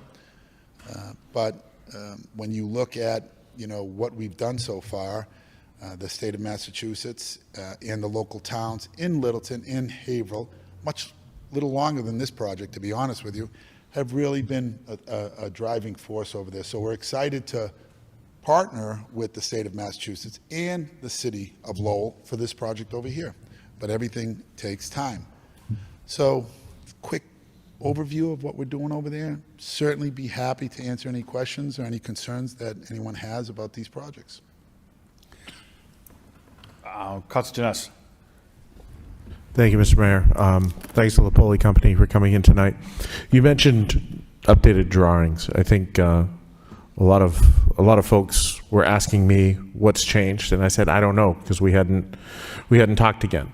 So I appreciate you being here, and I don't know if you have those drawings tonight and are willing to share them publicly so that the public can understand what evolutions the project has gone through since the last presentation. Yeah, we were lucky enough to come, I think, that room right at the end of the hallway months ago. I'm not really sure, gentlemen, but they're the same drawings that we showed then. Be happy to show those same drawings now. If you'd like to, I'd be more than willing to show you what they look like. So these were you probably saw them online or probably. Yeah, so I was at that meeting, and the questions I got were, has the project evolved from that, or is it we still talking about basically those same drawings, the same amount of retail space, the same height, the same all of that? That's a very good question. Working very closely with the city of Lowell, and once again, I want to commend the city staffers. They do a great job for your city, and they've given us some really great opportunities. But as you see right here, just real quick, these are the 3 parcels that we're talking about. Just to let you know that these parcels, even if today you were to give me a building permit, I still don't have the rights to build any of these buildings. I think that's super important. For years, we can't build anything there as of right now today. So I know some people are saying, how come Sal's not going? Well, we're not allowed to right now because we have some stuff that we have to go through. Right here is where the parking garage is. These are the 2 parcels we're talking about. So as you can see the garage right there, and you can see the courthouse on the side of this. This is the point. This is a vision we have there. And also the second building. This is it right over here, which this is a cleaner version right there. And so when we first started with the retail, and retail is a funny business. Retail is a really tough business to be in. I'll give you an example. So we went over to Thorndike Exchange, and we put in some of the 2 great restaurants over there at the Thorndike Exchange. But those rents, they're really challenged rents. Usually when you do retail in any kind of a component, it becomes a little bit of a draw to get people to go there in the building, whether it's office or residential. But I think when we started, we had about 4,000 or 5,000 square feet of retail. Yeah, then we increased to 6. I think the city of Lowell asked us to go to 10. You have a lot of empty space in your great city of Lowell that's retail. The last thing we want to do is create more empty space. It takes quite a long time to fill that, but we would be willing to, if it was important, we'd be willing to increase it, but please keep in mind that there is a huge amount of vacancy of retail space, and that space is a little challenged because it doesn't have a lot of parking. That's why the residential component kind of works, because you have to park in the garage. There's not a lot of surface space for the retailers, and they need parking or high-density traffic, and I'm not sure that kind of falls in the downtown Lowell kind of traffic situation, but we are looking at it, and we have increased it. Does that... Yes, thank you. I appreciate that. Councilor Mercia?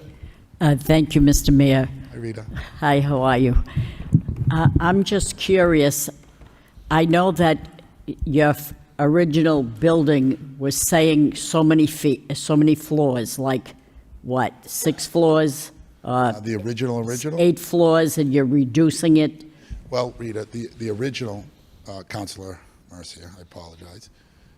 You know, after I finished the Thorndike Exchange, which humbly is one of the most exciting projects I ever worked on, and it's obvious if you've ever been in there. I know many of the councilors have. That's I probably have some of been the in most it. exciting residential units in the Merrimack Valley, never mind in the area. But pre-COVID, you could build high-rise construction, and that's what I do for a living, at a relatively fair price. Post-COVID, you cannot build high-rise construction. It's almost $1,000 a foot. But you seem to be able to build it elsewhere. Where? Littleton? Nope. No, What about, are you contemplating Hampton Beach, the casino, or in that area there? There is no high-rise construction that I'm building. I know there's a lot of rumors that circulate, and a lot of people have opinions, Counselor, but I think New Hampshire is a little different than Massachusetts. I think Hampton Beach is a little different than downtown Lowell as far as, you know, what kind of a product you would build. But to answer your question, Littleton, these buildings in Lowell are taller than the ones in Littleton that I'm going to be building. Originally, it was 13 stories, but we are no longer, we could never build a 13-story building today. It just doesn't work. I understand the plight of office space after COVID. I understand that a lot more people are working from home. I understand that. So what I'm understanding you saying is that market rate housing or whatever.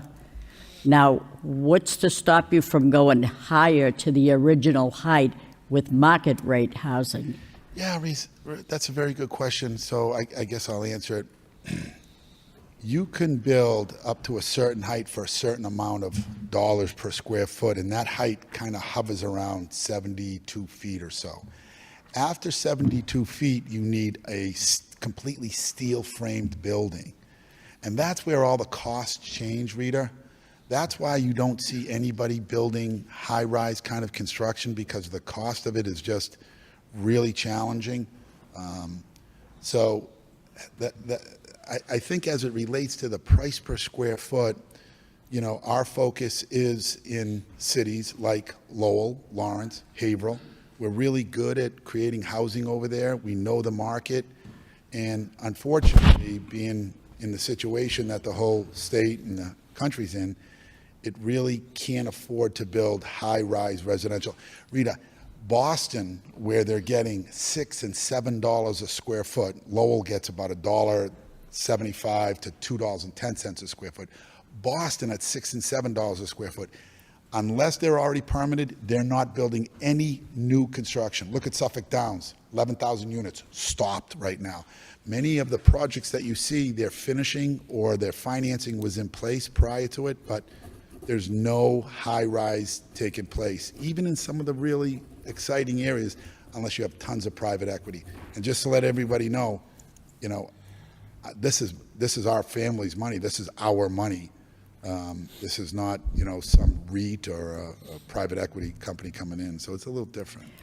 You give me the impression that even though you built that garage, even with the judicial center, that the parking in there is not really filled, If I was to do it all again, and hindsight is 20/20, and sometimes when you're an entrepreneur, you kind of take the best guess, because that's what an entrepreneur does. If we knew the results all the time, then there would be no such word as an entrepreneur, because nobody would take a financial risk. But if you were to walk through the garage any day of the week, any time of the week, the garage is a third filled.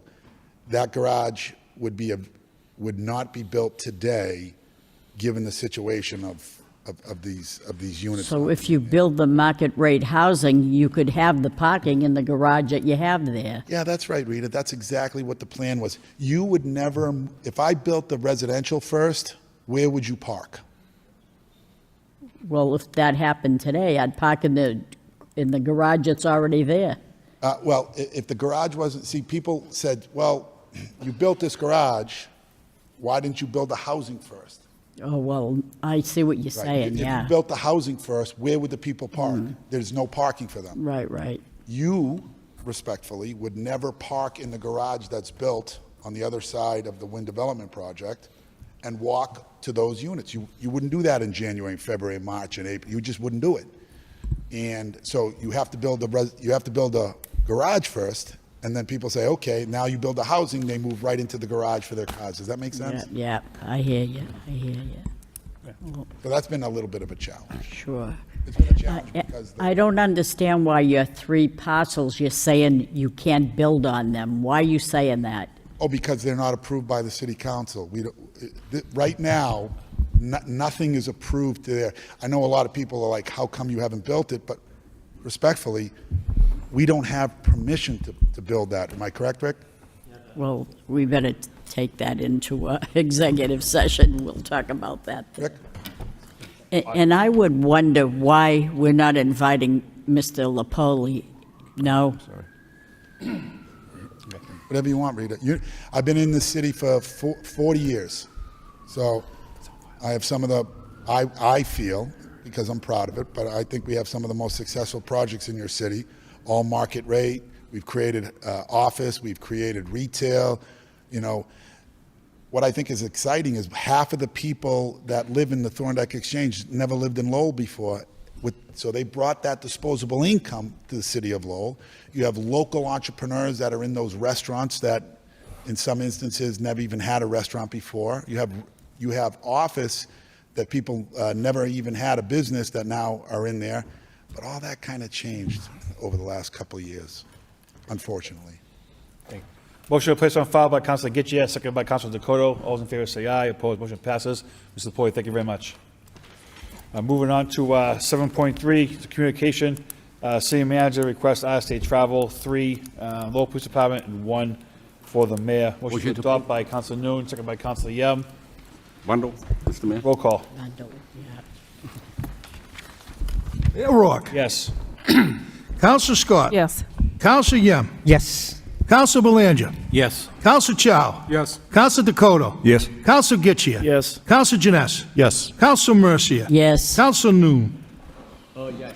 Councilor Robinson. Yes. 11 yeas. Motion by Councilor Noon to bundle 8.1 to 8.5, seconded by Councilor Mercia. All those in favor say aye. Opposed, motion passes. 8.1, vote to accept, expend $54,330.44, State 911 Department Training Grant, Lowell Police Department. 8.2, accept and expend $540,496, State 911 Department Support and Innovation Grant, Lowell Police Department. 8.3, apply, accept, expend $220,102, Green Communities Grant. 8.4, vote to apply, accept, expend $40,000, Urban and Community Forest Challenge Grant. And 8.5, vote to transfer $3,530,160 for COLA union funding. Mr. Manager, go ahead. On 8.5, councilors? Yes. Yes. On 8.5, I have to recuse myself from voting. That's correct. 8.5, I have to recuse myself. Thank you. Thank you, Mr. Councilors Mayor. Gitchia, Mercia, and Young will recuse on 8.5. On that, Mr. Clerk, roll call. We got a motion to adopt, Councilor. Yes, by Councilor Noon, seconded by Councilor Robinson. Mayor Rourke. Yes. Counselor Scott. Yes. Counselor Yem. Counselor Belanger. Yes. Counselor Chow. Yes. Counselor Dakota. Yes. Counselor Getchia. Counselor Janess. Yes. Counselor Mercia. Counselor Noon. Yes. Counselor Robinson. Yes. That's it. 9.1, order 9, orders from city manager. 9.1, order 60-day trial, waive the full reading and second reading by title. Motion to adopt by Council Robinson, second by Council Yem. Questions? Roll call. Mayor Rourke. Yes. Counselor Scott. Counselor Scott. Yes. Counselor Yem. Yes. Counselor Belanger. Yes. Counselor Chow. Yes. Counselor Dakota. Yes. Counselor Getchia. Yes. Counselor Janess. Yes. Counselor Mercia. Yes. Counselor Noon. Yes. Counselor Robinson. 11 reports, subcommittee. Anything? No. Moving on. 12 petitions. 12.1, property damage, 2 claims. Motion to refer to law department for report recommendation by Councilor Getchia, second by Councilor Dakota. All those in favor say aye. Opposed, motion passes. 12.2, miscellaneous, Brandy Young Restaurant, request installation of overhanging sign for the Lazy Cat Lounge located at 177 Market Street by Councilor Janess, seconded by Councilor Getchia. I'm looking forward to this, Madam Assistant City Manager. Very nice. All right. Make sure the entire council is aware. All right. It's right. I'll bring my dog with me. Okay. Yeah. Motion to refer to law department for report recommendation. All in favor say aye. Opposed, motion passes. 12.3 has been withdrawn. 12.4 we took care of. 12.5 miscellaneous. Mr. Shan requests removal of a handicap sign located at 32 to 34 Hampshire Street. Motion to refer to transportation engineer for report recommendation by Councilor Mercia, second by Councilor Yem. All in favor say aye. Opposed, motion passes. Section 13, City Council executive session. 13.1, to consider and discuss ongoing negotiations relative to the Polling Companies LLC, public discussion of which could have a detrimental effect on a city's position. The motion to enter executive session and to also adjourn from that session by Councilor Getchia, second by Councilor Robinson. Mr. Clerk, roll call. Mayor Rourke. Yes. Counselor Scott. Yes. Counselor Yem. Yes. Counselor Belanger. Yes. Counselor Chow. Yes. Counselor Dakota. Yes. Counselor Getchia. Yes. Counselor Janess. Yes. Counselor Mercia. Yes. Counselor Noon. Yes. Counselor Robinson. Yes. And quickly, tomorrow morning, 8 a.m. at Lowell High School, the Lowell High ROTC will be having a September 11th memorial exercise. September 11th. Across the street from City Hall. So once again, Lowell High ROTC across the street from Lowell City Hall at the memorial tomorrow morning, 8 a.m. Motion, Councilor Young, go ahead. On behalf of the entire City Council and City Administration, we all want to wish an early birthday wishes for our dear Councilor Scott. Happy birthday. I know it's And not to rain in your parade, Councilor Scott, but tonight is also my mother's birthday. So everybody to my mother, Patty. So you're in executive session. Thank you.